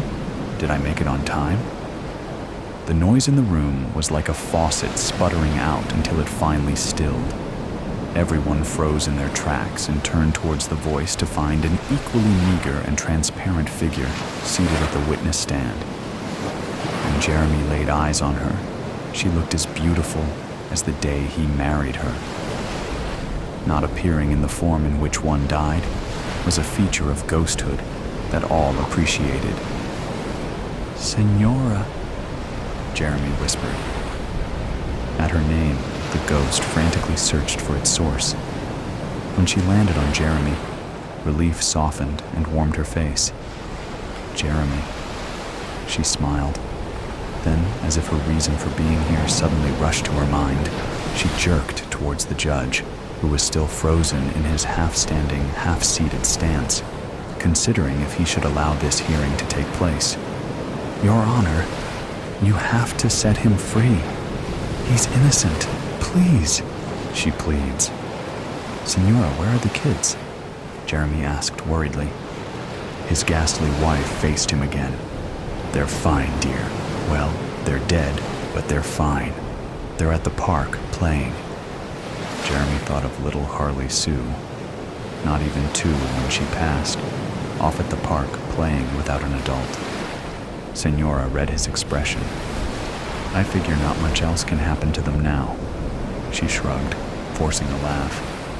Mr. Alcott, who was already up on his feet, cleared his throat and approached the judge's bench, nodding a hello to Mrs. Strout. "Your Honor, would you please allow Mrs. Strout to give her testimony?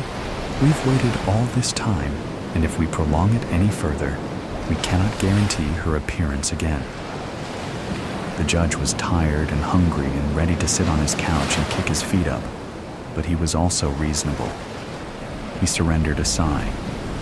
All right, Mr. Alcott," court reinstated. He tapped his gavel, and the jurors all groaned as they found their seats again. "Make it quick, Mrs. Strout. We had all day, but that day is nearly gone." Mr. Alcott turned to Jeremy, giving him 2 thumbs up. Jeremy released all of the air he was holding on to. Mrs. Strout nodded and straightened in her seat, running her hands across her lap as if to flatten her dress. Out of habit, most ghosts seemed to retain this gesture. Mrs. Strout inhaled before she spoke. "The day I died, there was a harvest moon on the rise. The children were loud, and the house was a mess, and the fridge was nearly empty.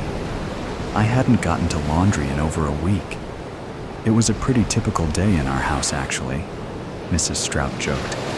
Only a few in the room offered an empathetic laugh. The judge was less patient. "Mrs. Strout, while I have sympathy for your tragic death and the death of your 3 children, you are here to tell us if it was that man, Mr. Jeremy Strout, who did it. We do not need a bedtime story." Jeremy flinched at another man telling his wife what to do. "Let her speak." The judge shot him a daring gaze. Mr. Alcott squeezed his shoulder. Senora thanked him with her eyes, but behind them was a painful secret rising to the surface. "Of course, Your Honor. I know I've already taken up a lot of your time," she said, addressing the whole courtroom full of people. Then she looked down at her lap, twiddling her fingers. The truth is, my children and I were killed by one of their parents. A gasp echoed across the walls of the room, and an uproar of whispers scattered like static. Mr. Alcott and Jeremy shared a confused stare. The judge banged his gavel. "Order! Order!" Everyone started to hush, but it wasn't until Senora shouted that silence fully resumed. "But it wasn't Jeremy!" Senora was crying now, looking directly at her husband. "I'm so sorry," she sobbed. Jeremy's foot stopped bouncing. His mind was trying to solve an impossible puzzle. All these years, people had assumed he had murdered his entire family. But the truth was, he honestly didn't know what had happened to them.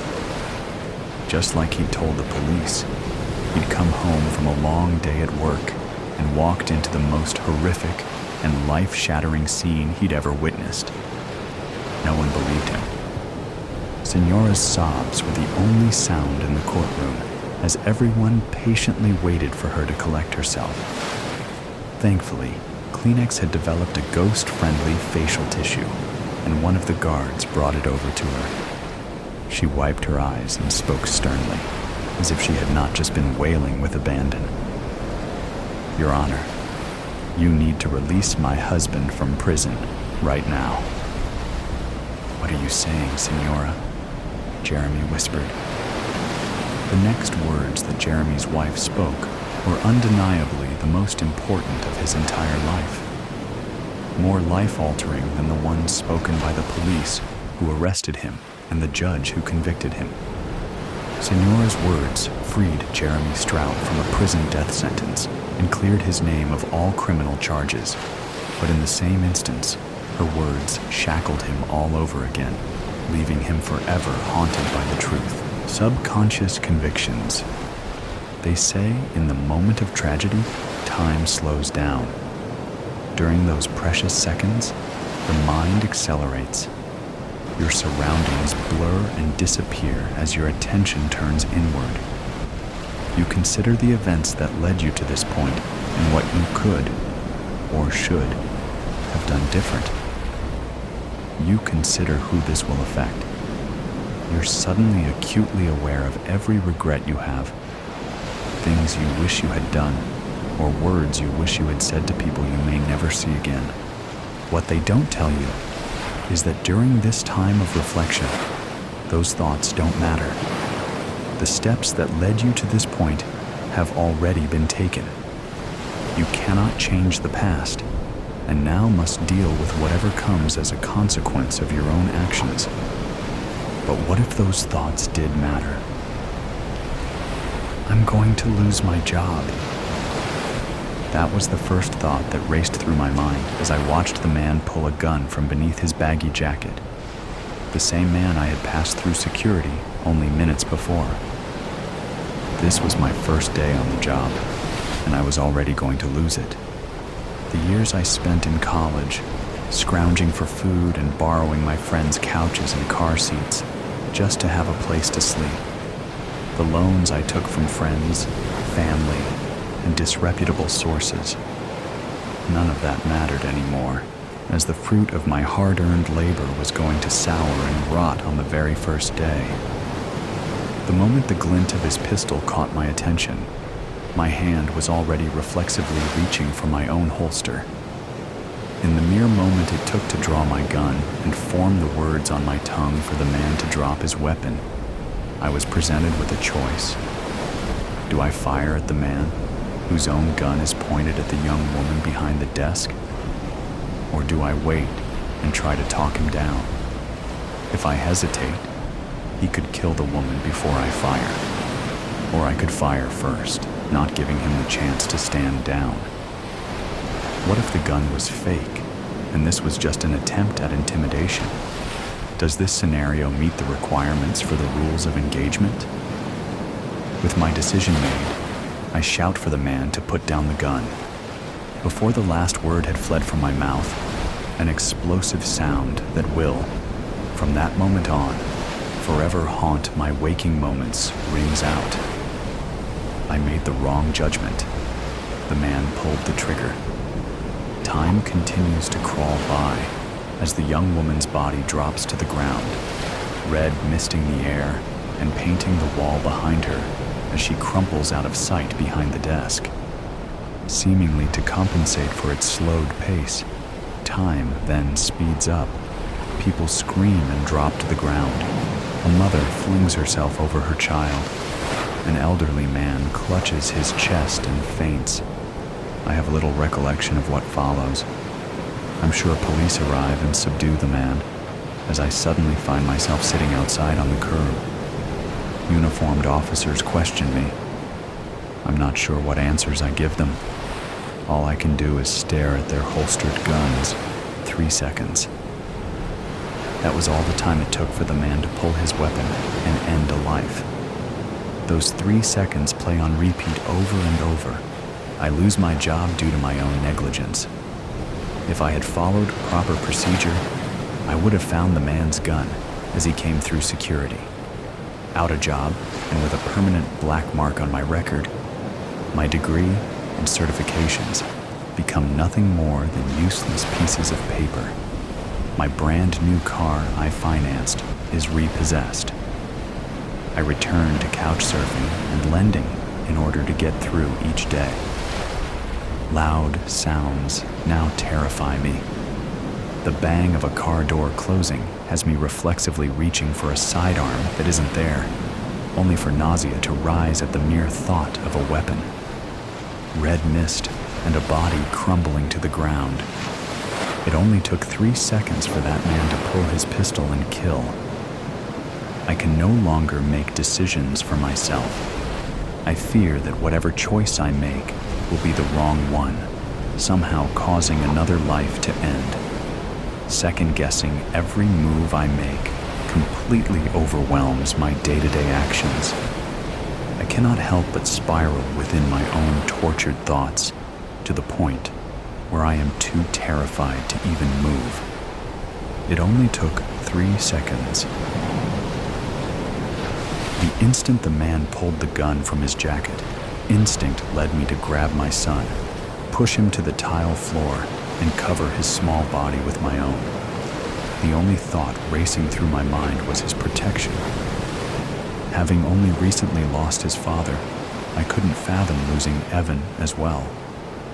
A spray of red, the body of a young woman falling to the floor, the thud of her body colliding with tile echoing in my head. What if that had been Evan? What if he were older and the one working behind the desk when someone decided that they would end his life? Who would have protected him if I wasn't here?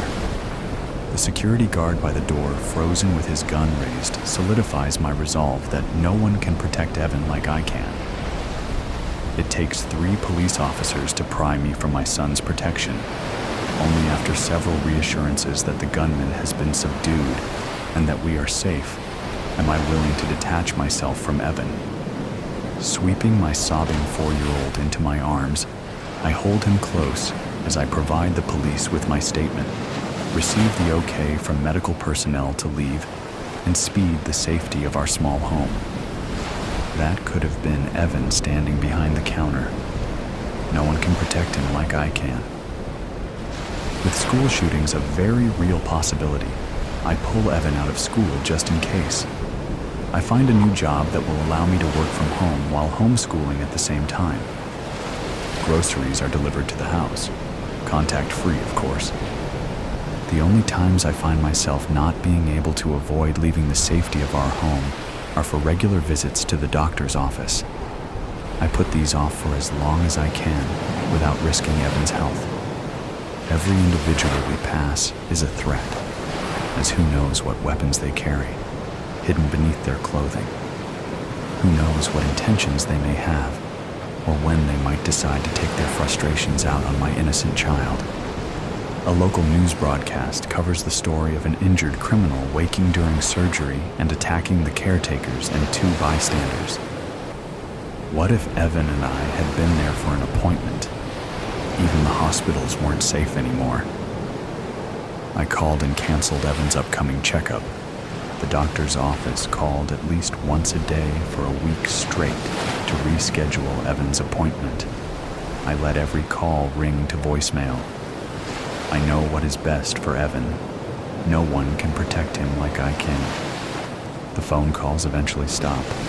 The following week, 2 police officers arrive at our house, claiming the hospital staff called asking for them to ensure we were okay. I reiterate through the closed door that all is well, but I refuse to open my home to them. I can see from the window the weapons they carry. What if they are not really police officers? What if they are here to hurt Evan? The next day, the police return with a woman dressed in a pantsuit and claiming to be from Child Protective Services. I refuse them entry and tell Evan to hide in his room. The woman claims that she is worried for my son's well-being and begs me to open the door. She doesn't have to worry about Evan. That is my job. Only I can protect him. They took Evan from me. They came in force, showing me documents that mean nothing to me as I sit handcuffed on my own couch. They claim I am not mentally fit to take care of my own son, as if they know anything about me or the dangers the outside world presents to my innocent child. I try to get them to understand that he needs me, that only I can protect him. Why can't they understand? They tell me I can argue my case in court. Why does no one understand? How can no one see how dangerous the world is? It only takes one man with a gun deciding to end a life. No one can protect Evan like I can. The customer service smile I have plastered on my face falls away as the man across the desk from me reaches beneath his jacket and pulls free a pistol. Despite the situation, I find myself surprised by the condition of the gun. My father was an avid weapon collector, and, as his only child, I was subjected to hours of instruction on all topics involving firearms. The man's gun isn't anything special, and is a brand that most households have stashed away somewhere for home defense. What caught my attention was the poor condition of the weapon. Scuffs and scratches cover most of the surface, and bare metal glints through gouged paint and texture. Wherever this man had obtained the gun from, there was a good chance it was either stolen or sold illegally. By the time the last remnants of my smile disappear, and my quick analysis of the man's pistol ends, I realize too late that I am the target of his aggression. Raised by a gun enthusiast, I thought I had seen them from every angle. I realized then that never have I stared down the barrel of one. It was a sight immediately burned into my mind, and one I never wanted to see again. I watch in slow motion as the muscles just under the skin of the man's hands tense and his finger begin to pull the trigger. I can't help but think with irony that I won't have to worry about living with that fear. Silence follows the explosion of a firing pistol. The scene before me is familiar, though I can't determine why or how. I stand before a young woman, a waist-high desk the only barrier between us. My right hand grips the cold, unfamiliar metal of the pistol I purchased from a stranger earlier this morning.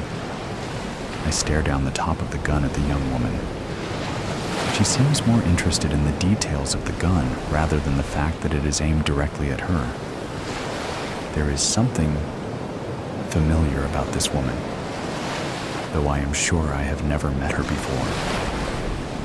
An irritating itch nags in the back of my mind that something here isn't right. I have been here before, but where am I? I want to turn and take in my surroundings, but am unable to move anything other than my eyes. Time seems to have slowed to a near pause. Glancing at the surface of the desk, I notice a stack of credit card flyers. Oh, that's right. I'm at a bank. One of the few left that actually handle cash instead of digital currency. Why am I at the bank? The memories come slowly, as though I am recollecting them through a vat of honey. The images are hazy at first, but slowly become clearer. I am desperate. The company I worked at collapsed due to fraud. As an accounting associate, I was one of the prime suspects in the case. It has been 2 years since I was accused as an accomplice, and the investigation is still ongoing. In those 2 years, my entire life fell apart. My fiancée left me, taking the word of the media over the man she planned to marry. She took our unborn child with her, refusing to allow me any part in the child's life. Due to the investigation, I couldn't find a job. I lost my fiancé, child, and career. I lost all reason to continue to try. All I have left is a roof over my head, and even that will be gone soon unless I do something. Robbing the bank wasn't a thought-out plan, but rather a decision made in desperation. Why had I thought this would be a good idea? I've never done anything like this before. This isn't me. Who have I become? The eyes of the woman before me begin to widen as she realizes she is staring down the barrel of my gun. Realization, surprise, fear, and then acceptance cross her features within a heartbeat. My hand tenses, my index finger beginning to pull the trigger. Wait. I've been here before. I've done this before. I've killed this woman already. Why am I doing this? For money? Is this really how far I have fallen? Would I really consider killing a woman for whatever change she might have in the drawer? Wait, no. I have already considered this. In fact, I have already done it. I am staring down the sights of my gun into the eyes of a dead woman. That is why she is familiar to me. I know I've killed her, but I don't remember what happened afterwards. Was I arrested? Was I shot? Glancing to my right, I notice a woman in the process of throwing herself over a young boy. Her son, Evan. Evan? Why do I know the boy's name? That isn't all I know. I know that the mother will be so scarred from my actions that she will hide her child away from the world, paranoid and plagued by the idea of some stranger hurting the only family she had left. Evan will spend the rest of his childhood in the foster care system. I've never met them before. So why do I know this? I shift my attention to my left, where a young security guard points his own firearm in my direction, his mouth open in a silent shout. I can see the fear and indecision wrought into his features. He will lose his job and any chance of a healthy life due to my actions today. Finally, I look back to the woman before me. She loses her life because of me. These are my victims. I can see the consequences these innocent bystanders will spend the remainder of their lives trying to cope with. All because I was desperate to pay my rent. I don't want this. I don't want to kill this young woman who has done nothing to wrong me. I don't want to cause the security guard to spend the rest of his life terrified of strangers and loud noises. I don't want Evan to grow up without his mother.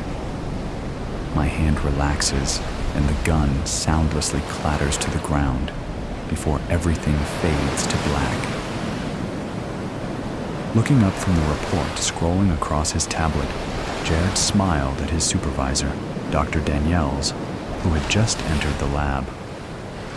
"Good afternoon, Doctor." The subject passed on the first run. His remorse caused a shift in his subconscious, and he dropped the gun before killing the woman this time. Dr. Daniels nodded, a bit of the ever-present tension in his shoulders relaxing. "That is good. Pull him out of the simulator and send the report to the recovery team. With luck, he'll be eligible for reintegration within the next year or so." After receiving the affirmative from his associate, Dr. Daniels headed for the door, sparing one last glance at the man lying on the bed connected to the simulator unit. The device was revolutionary to solving overcrowding within the municipal system. Based on their progress with therapists and reports provided by behavioral specialists, qualified convicts are removed from their cells and transferred to one of a few facilities housing advanced neurological simulators. Rather than spend years within a cell comprised of bars and mortar, they are instead imprisoned within the walls of their own subconscious. They are then subjected to relive the events of the crime they committed, as well as experience firsthand the impact their misconduct left on their victims. The results were astounding, proving that remorse and guilt, if stressed on a deeply subconscious level, could change the morality of an individual. Rather than spend the remainder of their lives behind bars, these ex-convicts would receive a second chance. Depending on their results after undergoing intense therapy, they would be allowed to reintegrate into a controlled section of society, a sector that was developed specifically for these individuals. They would not be allowed to return to the public, as retribution is still demanded for their actions. They would, however, be provided the opportunity to work in their chosen profession, earn a wage, and make something better of themselves while serving out the remainder of their sentence. Tearing his gaze from the man lying in the hospital bed, Dr. Daniels stepped out of the room and headed for the next lab, masterpiece of malice. In the bowels of a towering skyscraper that touched the clouds, in a room devoid of natural light, sat Japheth, a man whose fingers danced over the keyboard like a pianist lost in the throes of a concerto. With a pair of silver-framed glasses perched on the bridge of his nose, Japheth peered into the bright screen before him. Surrounding him were his colleagues, collectively known as the Warriors, each a genius in their own right, defending a massive financial empire from the dark underbelly of the digital world. The company they worked for managed the assets and transactions of millions, safeguarding the economic backbone of numerous nations. This was a responsibility the Warriors did not take lightly. Yet, for all their collective brilliance, none were quite like Japheth. He had an artist's soul, finding beauty in the complex interweaving of code lines, seeing symphonies in the arrangement of algorithms. To him, code was not just functional, it was beautiful. On a particularly quiet afternoon, as the Warriors went about their business, something caught Japheth's eye, a flicker in a subsystem that shouldn't flicker, a minuscule anomaly in the vast web of data traffic that flowed through the servers. He paused, adjusting his glasses, his fingers momentarily frozen above the keys. Then, with a flurry of keystrokes, he isolated the section of code responsible for the irregularity. His eyes widened. The code was ingenious, an awe-inspiring masterpiece of layered algorithms, cryptographic obfuscations, and data manipulations. Yet, it was malicious, designed to siphon off minute fractions of transactions, accumulating them into an offshore account. It was as beautiful as it was dangerous, a digital dragon hiding in the complex labyrinth of financial transactions. Japheth should have felt outrage, maybe even a surge of warrior-like adrenaline to slay this dragon. But he felt none of that. Instead, he felt a pang of admiration. Could one admire the craftsmanship of a weapon designed for harm? "Everything okay, Japheth?" asked Alara, one of the Warriors and the team's cryptography expert. She had an intuitive sense when something was amiss. "I've found something," he said cautiously. "Something extraordinary, but malevolent." Alara rolled her chair over to Japheth's terminal and scanned the displayed code. Her eyes narrowed. "This is the most advanced piece of malware I've ever seen. It's beautiful." "That's just it," Japheth replied. "It's too beautiful to simply exterminate. This code, The dragon, let's call it, is like a rare species discovered in the wild. It's incredible, Alara. It feels wrong to simply destroy it. She looked at him, understanding the conflict that stirred in his soul. Japheth, it's stealing from people. I know. He cut her off. I'm not saying we let it continue. I'm saying, can we convert it? Use its elegance for something good? Alara sighed. That's risky, and you know it. Besides, we'd need to trace it back to its source, figure out its origin. Japheth looked back at the screen, contemplating.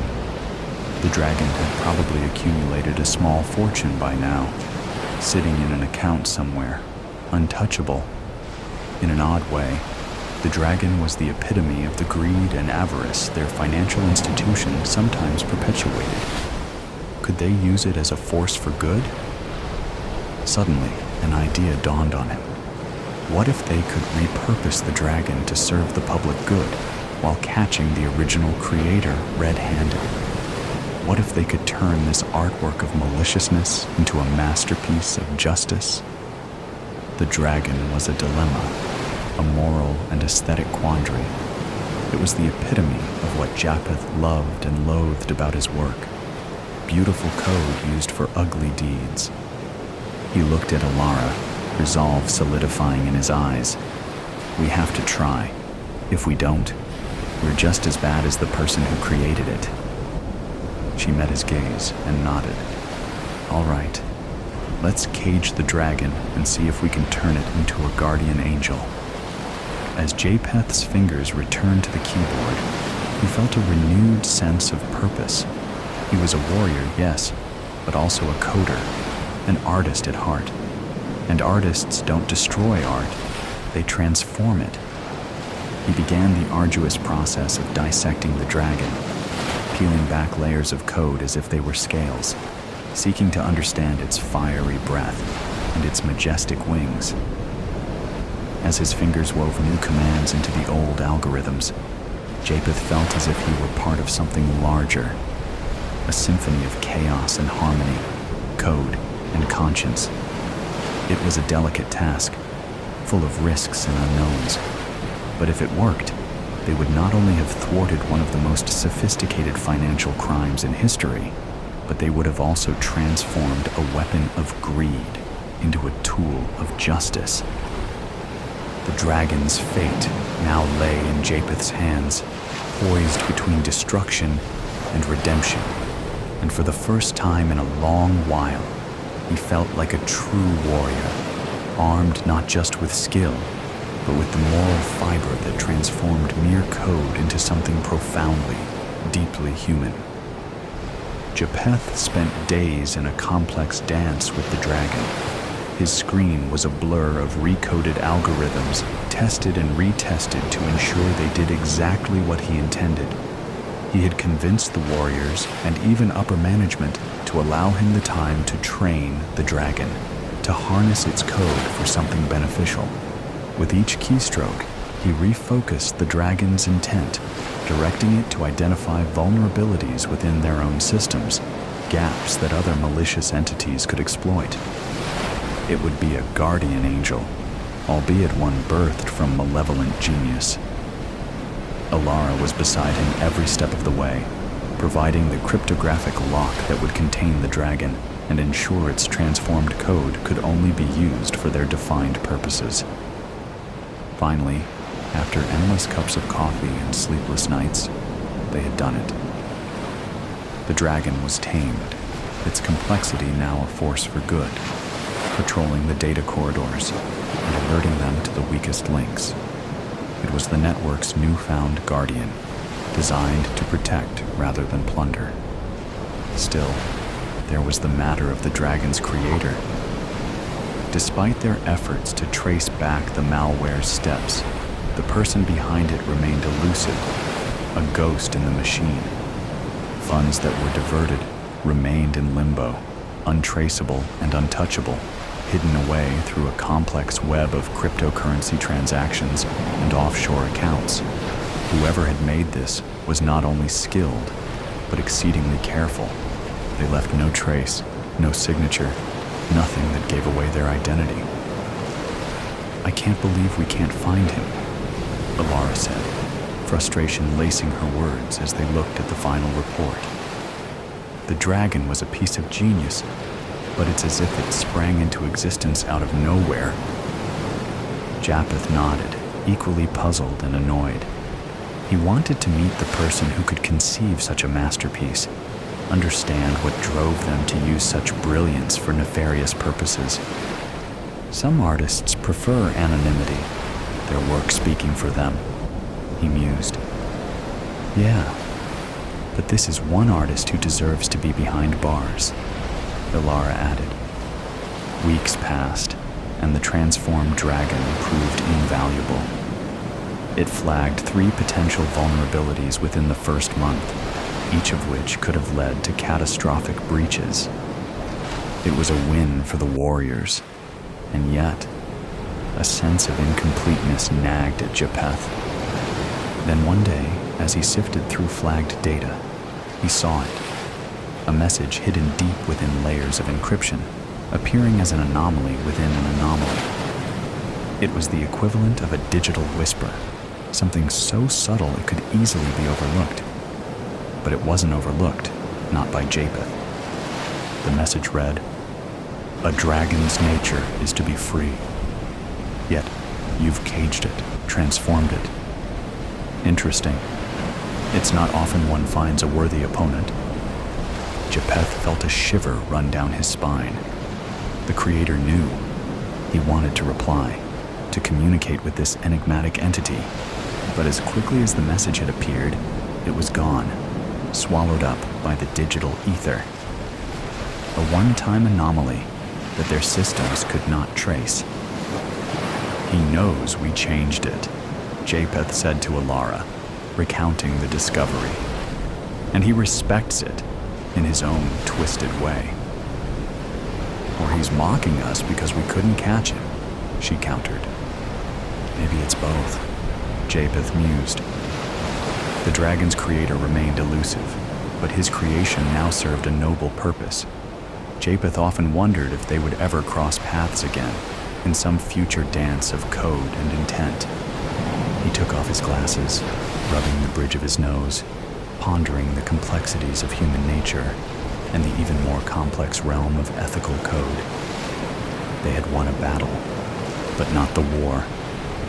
The dragon was tamed, but its creator still lurked in the shadows of cyberspace. As he looked at his screen, at the elegant lines of code that now served to protect rather than harm, Japheth felt both accomplishment and a strange sense of gratitude. For it was in the depths of the dragon's malevolent beauty that he found an opponent worthy of his skill, a complex riddle to solve, and, most importantly, a way to transform something harmful into something good. His eyes moved to the flickering cursor, an ever-present reminder that every end is also a beginning. The world of code was vast and filled with both demons and angels, but for now, the dragon was one of the angels. And so, in the company of warriors, with the shadow of an elusive adversary stretching from some unknown corner of the internet, Japheth continued to seek the beauty in code, forever vigilant, forever in awe of the dual nature of his digital world. The devil is in the details. I was 16 years old when they found the 6 bodies underneath our living room floor. I'm not one to share personal details, mostly because I have a tendency to run my mouth and say too much. But I think about that night often, usually as I'm just crawling into bed, in that time between hazy wakefulness and deep rest, which, if I'm being honest, I've never been the greatest sleeper anyway. I'm at my most productive at night, and as a result, I spend a lot of time staring up at the ceiling, contemplating if it will be the night I spill all the messy details to some reporter that's trying to make it big. But then I think, The media has already had their fun with my family, and their exuberant reporting, rightly or wrongly, landed my good name in the history books by the time I turned 17. If I were to set the record straight, it would go a little something like this. I can't forget that sound. It's one of the most haunting things about that night, the thing I can't quite shake, and it has followed me my entire life. Thud, thud, thud, thud. It was a hand at our front door, pounding incessantly. It sent shockwaves from the top of my head to the tips of my toes. I broke out in a cold sweat, realizing that the swirl of blue and red lights outside my window, paired with the pounding at the door, meant one thing: the police. My mother, who was notorious for sleeping through just about everything, raced into the hallway, and through the crack of my door, I could see her standing at the top of the stairs, hand to chest. She was wearing her favorite silky pink nightgown, the one that grazed the floor as she walked. She always looked like she was floating when she wore it, but in that moment, it dragged behind her in a fury. Thud, thud, thud, thud. My panic didn't keep my curiosities at bay. I jumped down from my bed and padded toward the door. I peered out, waiting for what came next. My mother's voice was the first to break through the weighted silence. "What is it? What do you want?" she said. Then came a series of sentences that melted together. Talk of my father, where he was. My mother questioning if he got into an accident. Then a firm voice asking who was home. My mother's distress soared another octave. She demanded they call their commanding officer so she could talk to him or her directly. I had never seen her so angry before. I peered over the banister to find the two officers standing on either side of my mother in the entryway. "You have no right," my mother yelled. One of the officers mumbled something to her. Then she called out for me and my younger brother, Rob. I didn't want to descend those stairs. When the police are involved, a bad ending always follows, and I wasn't ready for my bad ending. "It's all right," he said, lifting his palm to us and gesturing to come down to the landing. With my brother under my arm, I took that first step down and stepped right into hell. They ambushed my father when he came home, tackled him as soon as he came through the door. Poor guy didn't even notice the two cop cars parked outside because he had spent the last few hours pounding down gin and tonics. While Robbie was watching TV in the living room, I snuck around the corner, walked down the hallway, and positioned myself outside the kitchen door. For some reason, the police thought the best place to question him was where we ate our food. "Tell me where the bodies are, Jimmy," one of the officers said. "I don't know," my father replied, but his voice betrayed him. He couldn't hide his shakiness. A grumble of incoherent words, then, more clearly, "Do you even have a warrant to be here?" My mother. She had watched one too many Law and Order episodes over the years. "It's a reasonable search, probable cause," said the other officer, his voice much deeper. "Don't need one when you pose an imminent threat to our community. You know me. You know my family," my father said, his voice fumbling on the word family. "For God's sake," my mother yelled. "Don't say another word, James. We need our lawyer here." "Jimmy, we all know the kind of work you do, and considering the circumstances, I can't look the other way just because we're friends." My father was a scientist. That's what I told people who couldn't wrap their head around the industry jargon.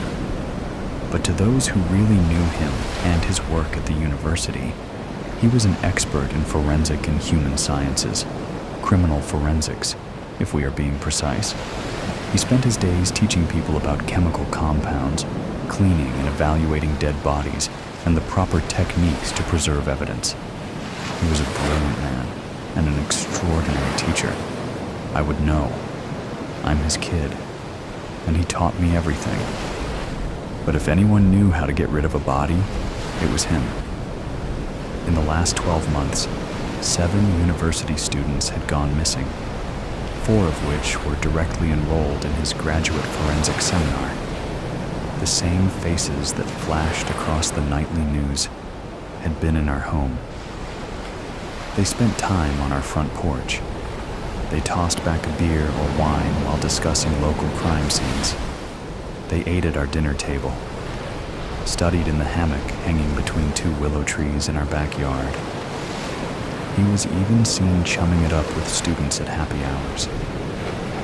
If it wasn't clear already, my father loved his students, adored them, actually, to the point where he treated them like his own children, even though they weren't.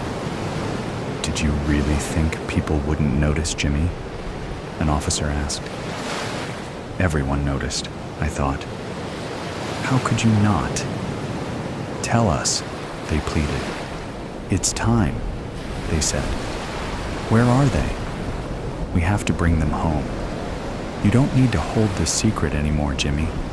I have to admit that even though it's been 20 years since that night, their certainty in that moment still makes my blood boil. They had such confidence in their accusation, and so little to show in the way of proof. Because, let's be honest, a close relationship with a student is a pretty loose thread when it comes to tying someone to murder. Unfortunately, my father was at his limit for keeping secrets. "They're under the living room floor," he said. At that moment, I fell forward, spilling onto the kitchen floor. I had forgotten just how weak that door was, and I would pay greatly for my curiosity. Because even as I was staring down at the black and white tiles, hoping I was invisible, I could feel the weight of his gaze on me. And when I looked up, our eyes locked. I couldn't breathe, couldn't force my lungs to expand. This was it. This was that moment. The ending that I knew was coming. His eyes told me the only thing I needed to know. The details of that night have been bent and twisted by the media. So many stories, so little accuracy, which is ironic considering the news is supposed to hold itself to the highest level of truth. But I suppose I should give them some grace. They're only human, and humans get things wrong. But I digress. My father never spoke another word. Not at the police station, not in the trial, and definitely not to me. My last moments with my father were spent in observation while the police pulled my childhood home apart, while they dragged 6 bodies out from the depths of our foundation. You know what's funny? The guilt in his eyes turned to shock, and it got me thinking. Did he not predict it would turn out this way? Is this not the ending he imagined? My mother leaving his side, our home being torn apart, his daughter's presence as it all went down. Was he worried about the woman I would become if he was found guilty? I had so many questions. One very important one, but I wouldn't get to ask it that night. It didn't take long for a jury to convict him. Only 3 weeks. The fingerprints, clothing fibers, and driver's licenses hiding in our basement were enough to put him in jail for life without parole.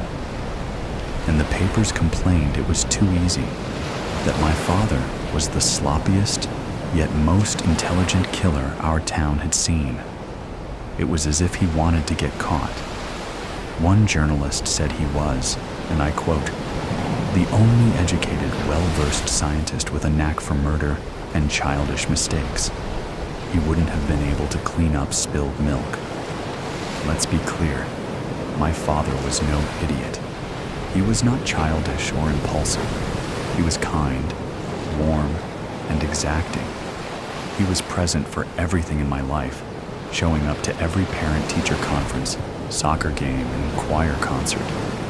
He showed great regard for my interests, encouraging me to try anything and everything, even if it was a bit odd. Like when I said I wanted a taxidermy kit and he bought me one the next day. He was a good father, not a monster. The only thing he was guilty of was spending an increasing amount of time with his students, to a point where he started missing family dinners and school events, then birthdays. But tabloids don't want to hear about the happy shit. They want the darkest parts of a family tragedy. They beg to hear about the warning signs, the late nights, how he protected the specifics of his work, holding the details of his day job like a precious piece of blown glass. They wanted to know about those nights my father caught me in his laboratory, poking around and playing with his chemicals and tools, or the panic in his eyes when he saw me playing in his sacred space, a place I was never allowed to explore on my own. Or they might have been more interested in how he hated when I spent too much time with his students, how I asked so many questions, got too close to young men that were twice my age. Certainly that detail would have popped in the tabloids. But I never gave an interview to the press. Actually, I never spoke to anyone about my childhood, or what was left of it after my mother slipped into a state of catatonic depression and my brother went to live with my uncle. Considering how fast people turned on my father and how much my life had imploded, I figured the best way to stay under the radar was to keep a tight lip. And once I turned 18, I moved to a completely different coast, changed my name, dyed my hair, curated a new life. But a new identity doesn't erase the truth. It can't kill biology or erase the girl that was. His history can't be escaped in cases like this, and my history called to me, over and over again. Even after I got married, had 2 children, and started a new job as a physician's assistant, I still thought about my other life, before I became this woman named Jennifer. After 20 years, I felt that tiny question nagging at me. One flight, and a 35-minute Uber later, I was standing just outside the jail that held the man I once called a father. All of those years without exchanging a single word. I couldn't be sure if he would even agree to see me. But then I remembered the man he was, how much he loved me and adored being a father. I willed myself to move and opened the door. I signed in at the visitor's desk and waited for the guard to come out and say that he would see me. Hours passed without a word, which chipped away at my confidence. But just as I was about to stand up and walk out, the door opened and I was ushered in. The room was small, warm from poor air circulation. It smelt of sweat and metal, with a splash of bleach and Windex. I'm sure my father hated the swirl of incompatible chemicals. I certainly couldn't stand it, but I swallowed my pride and sat in the only metal chair that was available. A few moments later, on the other side of the plexiglass wall, he sauntered in. His gaze was set on the floor, but I could make out the signs of aging on his face.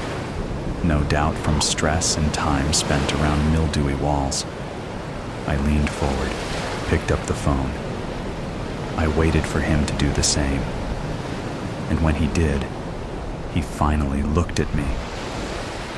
So many years, so many memories between us, and one question. So, I started.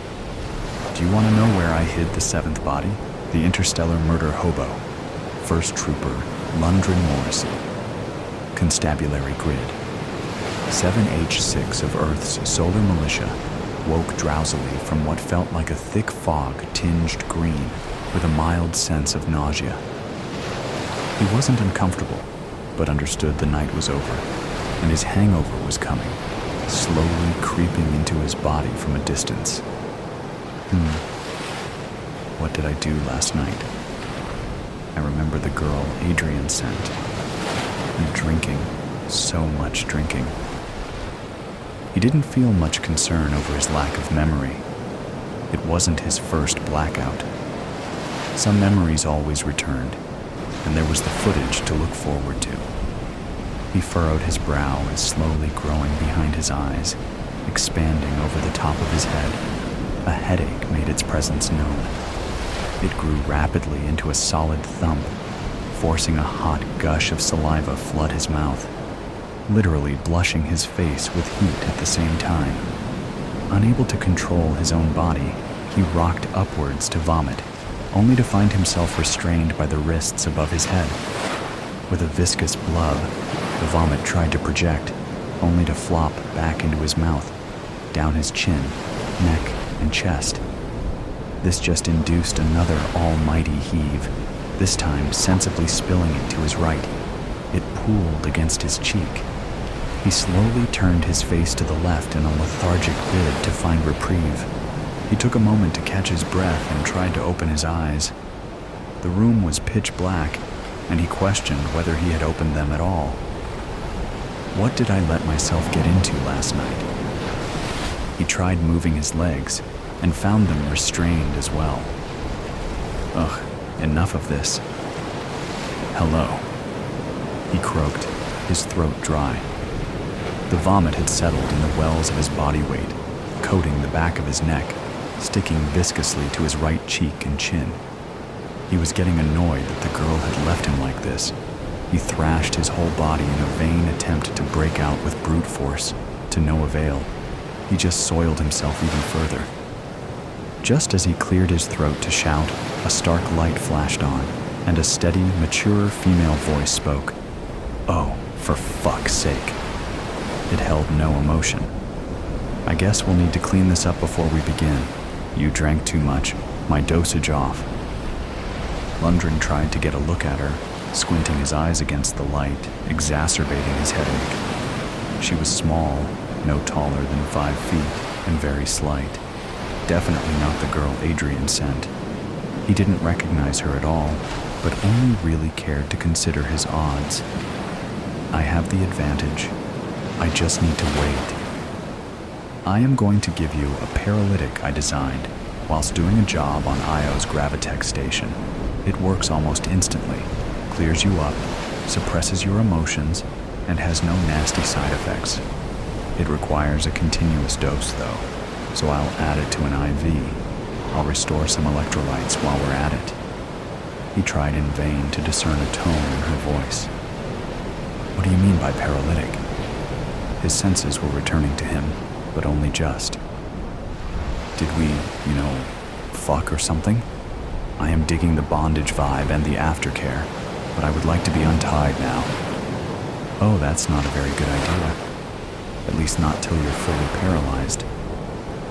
The matter-of-fact tone sent a slight shiver down his spine. And no, we didn't, fuck or anything. The mimicry of his voice we perfect for tone and inflection.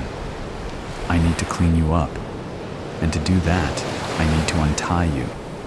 To do that, I would feel better if you weren't able to move. I trust my logic is clear. Lundgren considered his cool head under pressure a source of personal pride, which is why when panic started to tighten his chest, he was totally unprepared. His body froze as she stepped closer with a needle and IV bag in hand. He had no clue where they came from. It was like they had just materialized. He blinked to clear his vision a bit more, and watched as she deftly penetrated a vein on the back of his right hand with a needle, just as matter-of-factly as her words dug into his heart. She pinned the tube to his wrist with a programmable medi-strap and hung the bag on a hook on the wall. What do you want with me? He asked, craning his head to take a look at his surroundings. It was a stark white room with a titanium water cylinder, a sonic hygiene basin and workstation to his right. The roof was made entirely of large rectangular light panels, and there was an assortment of hooks on the wall. There were no other items in the room. She didn't answer his question. Both the paralytic and IV will take effect soon. Then we can begin. What's the rush? He asked. She smiled softly, locking eyes with him. We're on a schedule. How long have I been out? Oh, about 3 hours, maybe a bit longer. Lundgren noticed the first hint of emotion. Excitement? Just long enough for me to drug you and get you here. I must commend you on your choice of location. Ganymede really has very little law enforcement. Where's Adrian? I don't find this funny anymore. Adrian's busy, and you are right to not be amused. She chuckled. It was soft and deep. Did you know I walked out of that bar with your body draped over my shoulder? I just got into my shuttle and no one said a word. We are on the far side of Ganymede right now, in an uncharted crater. If you wanted to scream, no one would hear you. Lundgren was not ready to accept what he was being told. I call bullshit on that. He even managed to laugh. There is no way you could have carried me out. Look at you. He gestured at her with his eyes only. The paralytic really did work fast. She just smiled. You are understandably confused. I suppose I could clarify by getting to the point. She closed her eyes as if she genuinely considering how to continue. As she opened them, she looked him right in his eyes. I understand all of Earth's troopers are educated on the interstellar murder hobo. Yes. He didn't just know, he was obsessed. What do you know? She asked. Detailed but concise, please. Like reporting to a superior officer, the information spilled from Lundgren. He felt almost eager. The IMH is generally considered to be a multi-generational serial killing syndicate that has been in operation for over 300 years. It was founded by a Vehestian smuggler from the sweep system named Kovai Nistrol, who hasn't been publicly cited in over 370 years. The MO and appearance of the killer has never changed in all that time, and we know that Nistrol was a questionable character. We suspect cloning. Considering the average Vehestian lives about 175 years, we think the torch has probably been passed 3 or 4 times. Lundgren paused and considered whether he should be feeling a little more frightened. There was certainly some anxiety, but it felt distant. He couldn't help but admit that she really had designed quite an effective little paralytic. The irony that his face remained unaffected, whilst the rest of him, both physically and emotionally, felt numb to all around him, hadn't escaped his notice. Please continue, she instructed. Lundgren didn't know when he had surrendered the intimacy of eye contact. He simply found staring at a ceiling of lights more comfortable. She was on his right, calmly adjusting the bed, holding him prone to a 45-degree angle. Clearing his throat, he continued. Thus far, we've confirmed 715 kills over 67 separate planetary systems right across the Milky Way galaxy. It is the only criminal case that has ever experienced galactic collaboration from all 89 systems recognized law enforcement agencies. The most astonishing fact is, other than the footage, we have literally no other clues or evidence to build a case with. Is that all? She asked quietly. He looked at her through the corners of his eyes. She was over by the water cylinder, attaching a long hose and shower nozzle to a valve on the side. Well, there's a theory that all serial killers want to be caught, but the IMH has proven to be the exception. As I said, 0 sightings. There's never been a more successful criminal syndicate. And their motive? Vengeance. Is there anything pettier? There are several things actually, but continue. He chanced another look. She was adjusting something out of sight on top of the cylinder. The hose hung down the back of her left shoulder. They find people they consider victims whom have been denied justice via official means and take revenge on their behalf, completely. No one is left to continue the cycle of vengeance. He expelled a sigh that sounded almost like a sob. "This will be cold," she said, and turned on the hose without giving him a moment to protest. The water was indeed cold, and he gasped audibly. The pressure was decent for a cylinder setup. Of course, he could only feel that as she blasted him right in the face. Looking down, he could see a clotted, foamy spiral at the bottom as water and vomit drained away to who knows where. She made sure to get as much off of him as possible, even scrubbing his face with a rough cloth. The cold shock was the final catalyst in restoring his clarity. As she shut the valve on the cylinder, the room suddenly became very familiar. He'd just never imagined it from a victim's point of view before. The water cylinder, 5 feet tall, should have been the first clue, but the wide, rigged medical bed, the stark white walls and various fixtures, this was the IMH's killing room. "Fuck," he said it with soft resignation, closing his eyes. "Alexei?" he asked, forcing himself to look at her. She simply smiled. "I suppose it's time things got interesting." She tilted her head, not breaking eye contact, and changed into a 9-foot artesian right in front of his eyes. Sporting a full complement of tusks, 4 arms, and thick, motley brown, leathery skin.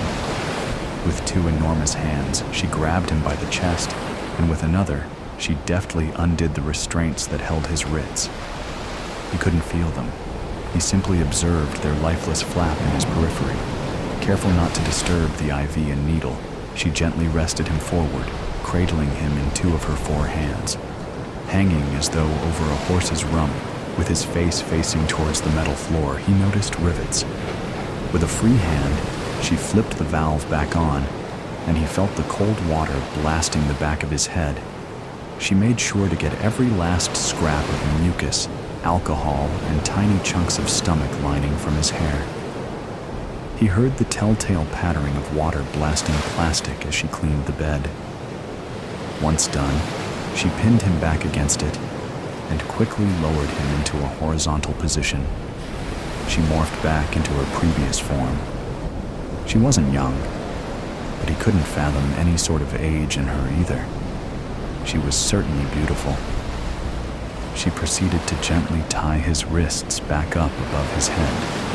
It took the lock clunking loudly into place that brought him back to his senses, just enough to ask, "What are you?" "I am glad you asked." She wasn't looking at him, preoccupied with returning the cylinder and hose to their original places. "I am a changeling." "Impossible," he scoffed. "Possible," she challenged. "What did you just see?" As she spoke, she had moved over to the sonic hygiene basin and was fervently cleaning her arms and hands.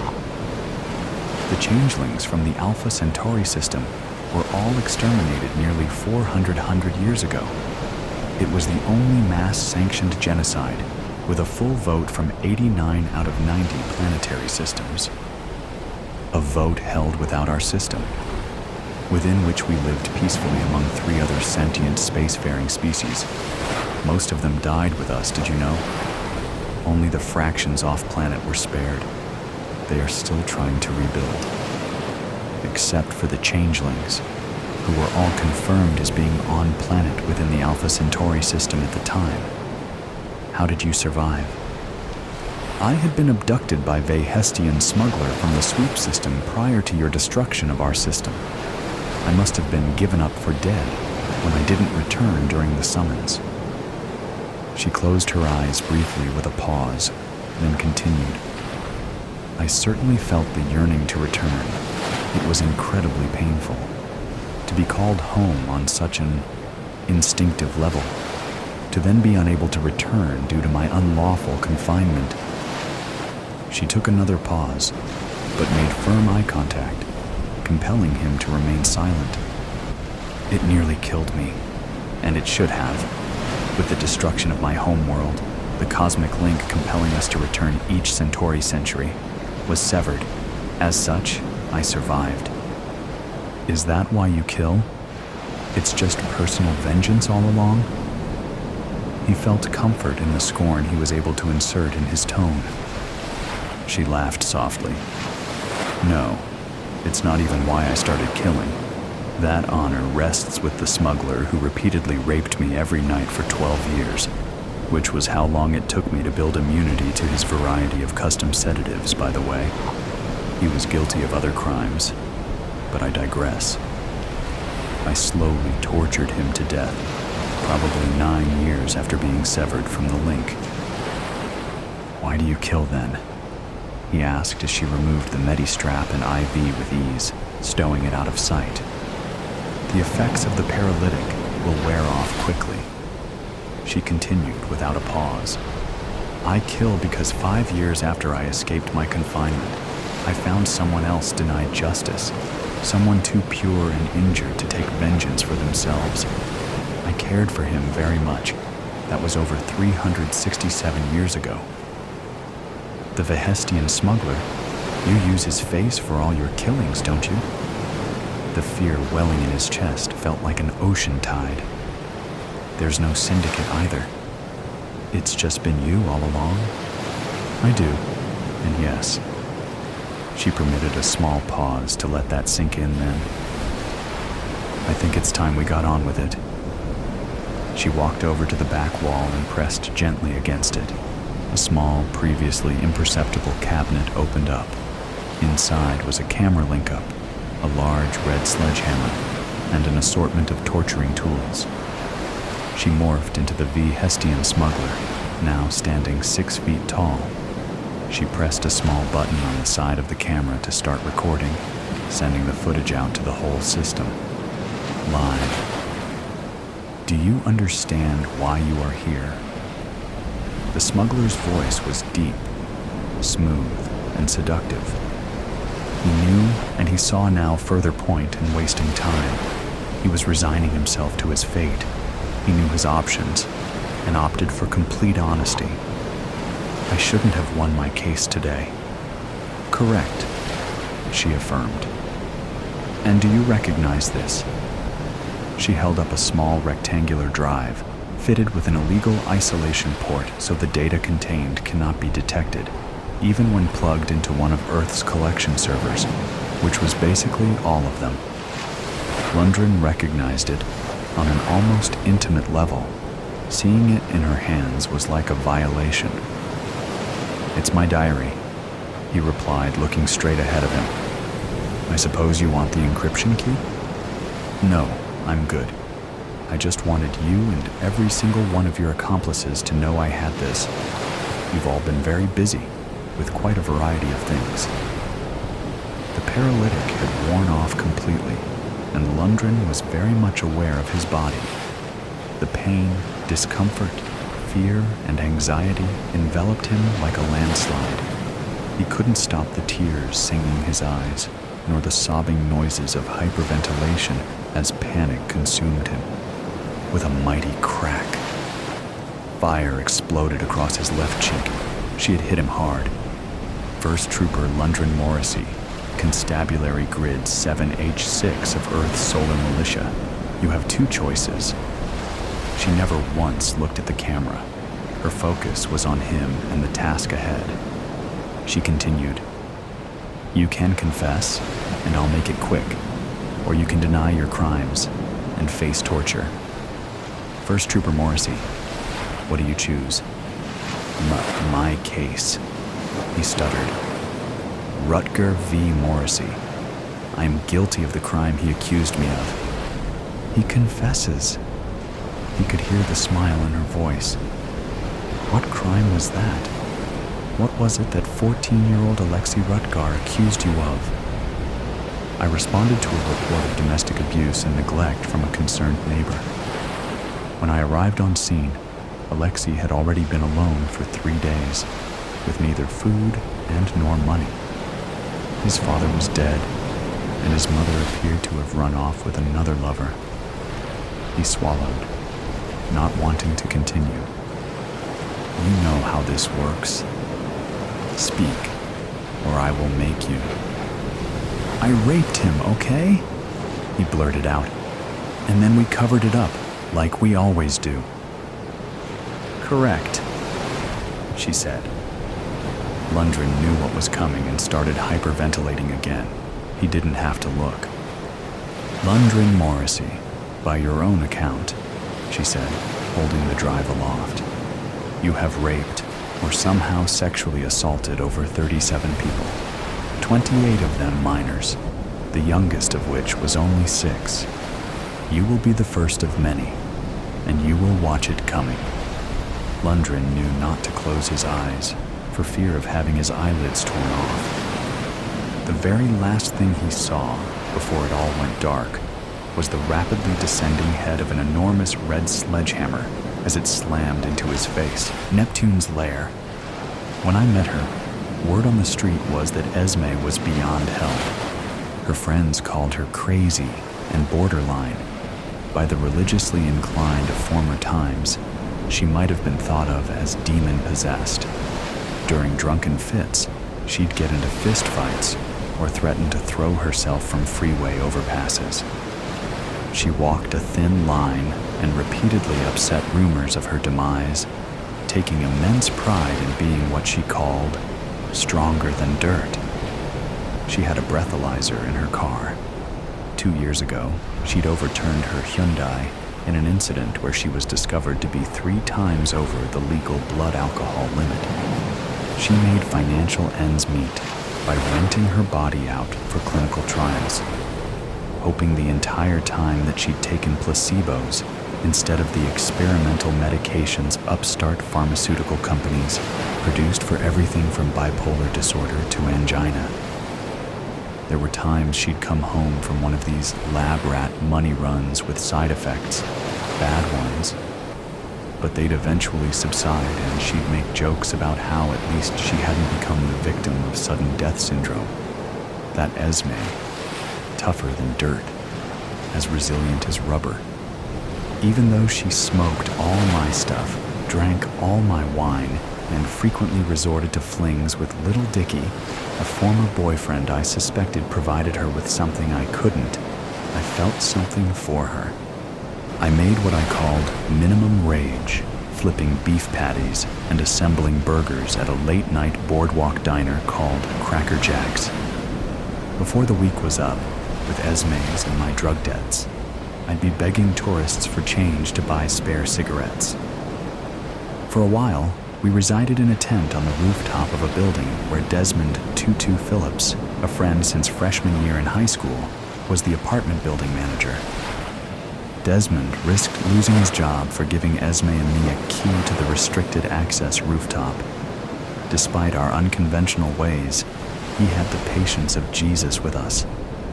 Even so, I'd still piss over the side of the building, and Esme would relieve herself where and whenever convenient.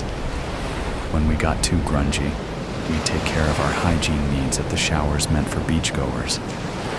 At night, we read copiously by battery-operated lantern light and shared a predilection for somber stuff. Our favorites were Rimbaud, Baudelaire, Camus, and Hamid. When we tired of the Cracker Jack's grub I'd bring to our squatter pad, we'd get high and end up eating red velvet cake and whatever else she'd send me to shoplift from the supermarket, a 10-minute walk away. On the stroll back home, paranoid from the nearly toxic cosmic kush, and with my backpack stuffed with our pilfered renegade sustenance, I'd be startled by the sounds of passing cars, thinking a cop was sooner or later bound to stop me for stealing Esme's and my daily booze and bread. Although I feared the cops, I always suspected my weed paranoia was caused by a much deeper-seated guilty conscience. I should have confronted Little Dicky a long time ago. Also, I had left my mother's side when I felt her senescence was becoming a burden. There's no way I had the resolve or character to be the caregiver for an aging parent. When I confessed these thoughts to Esme, she'd dismiss my concerns and say I needed to stop overthinking things. I remember once when Esme and I were walking home from a party, she said, pointing to a couple of graffiti-spraying gangbangers, "Javier, I'm scared." That guy with the Supreme hoodie has a gun. He pointed it at me, never sure whether she really meant such things, but fueled by drug and alcohol-induced courage, I confronted the guy. "Hey man," I said to the one Esme had referred to. "You know what I am?" "A janky spick boy with a death wish," he answered with a sneer. "No, I'm a delinquent out to get delinquents. What you gonna do with that heater?" Turns out he didn't have a gun, just another can of neon spray paint, but he wasn't overly enthused by the tete-to-tete I had with him. He and his friend didn't kick my ass, but Mr. Supreme sprayed me in the eyes with the paint. Esme started mouthing off to him, but even though I was partially blinded, I pulled her away for fear that we'd both get battered. Those are the kind of stupid things I'd do for Esme, but the important thing to me was she would call me things like her ballsy little soldier and lavish me with affection after I'd go out on a limb for her. I put blood, sweat, and tears into the relationship, and rarely did I think it wasn't worth it. The end of our star-crossed romance began after Esme came back from the free clinic where Dr. For the People, Randolph Hamilton, told her she had cervical cancer. After she heard the diagnosis, Esme became determined to go out with a bang. She began visiting Little Dicky more frequently. She demanded I steal tequila instead of wine from the supermarket, and when she drank the Patron I'd bring to our squatter's abode, her temper became hair-trigger sensitive. The only respite I'd get from her gloomy rages would come when I'd invite her to the beach when the moon was full. Apparently, Little Dicky had something against doing things that smacked of romance or chivalry with her. Moonlit midnight swims in the Pacific were one such pastime Dicky didn't seem to have a taste for. On the nights Esme and I'd sink our toes into the wet sand while the moon's phantasmagorical light reflected onto the dark side of the earth, she'd momentarily forget about her terminal diagnosis. She'd also forget about her mortal condition whenever we'd watch movies at the rooftop squat. I don't know if it's the case with most people, but when I'm high and watching a good flick, I'll hear messages in the movie's dialogue. I'll also interpret anything someone says out loud about the film to have personal relevance. I've heard these phenomena are called thoughts of reference by those in the field of mental health. Schizophrenics have them, but I guess when I'm high, I might get a little schizophrenic. Makes me wonder why I keep smoking the Cosmic Kush. But one night, while viewing Scarface with Esme for the 5th or 6th time, she said something along the lines of, "God, it's just so good. I can't get enough of it." To my cognitively distorting and high mind, Esme wasn't talking about the film's extended denouement where Tony Montana gets shot by his sister, then exterminates a battalion of rival narco-gangster cockroaches before he ends up floating face down, bloodied and bullet-riddled in his "The World Is Yours" Miami drug boss mansion. No, Esme wasn't talking about the film. My mind interpreted her statement as referring to her relationship with Little Dicky. Before Montana gets the shotgun blast in the back that finally does him in, Esme exclaimed, "Jesus, we all know he's doomed." When she said that, I couldn't help but believe that she was referring to our friend and benefactor, Desmond. If for whatever reason Desmond was doomed, Esme and I would soon be off the rooftop and into the street, nowhere for a loving couple to be, especially when one in the pair has terminal cancer. I didn't know whether Esme's words would attract fate, but I knew that her despair was making her behave more erratically. She started to break down in tears when she'd think of having to be holed up in a hospital or hospice, awaiting the inevitable during the last stages of her disease. That night after the movie, and while coming down off the perception-altering shrubbery, I decided to take a course of action. The next morning, I bought 2 tabs of acid off Tripster Todd, a boardwalk dealer of LSD, and various other hallucinogens.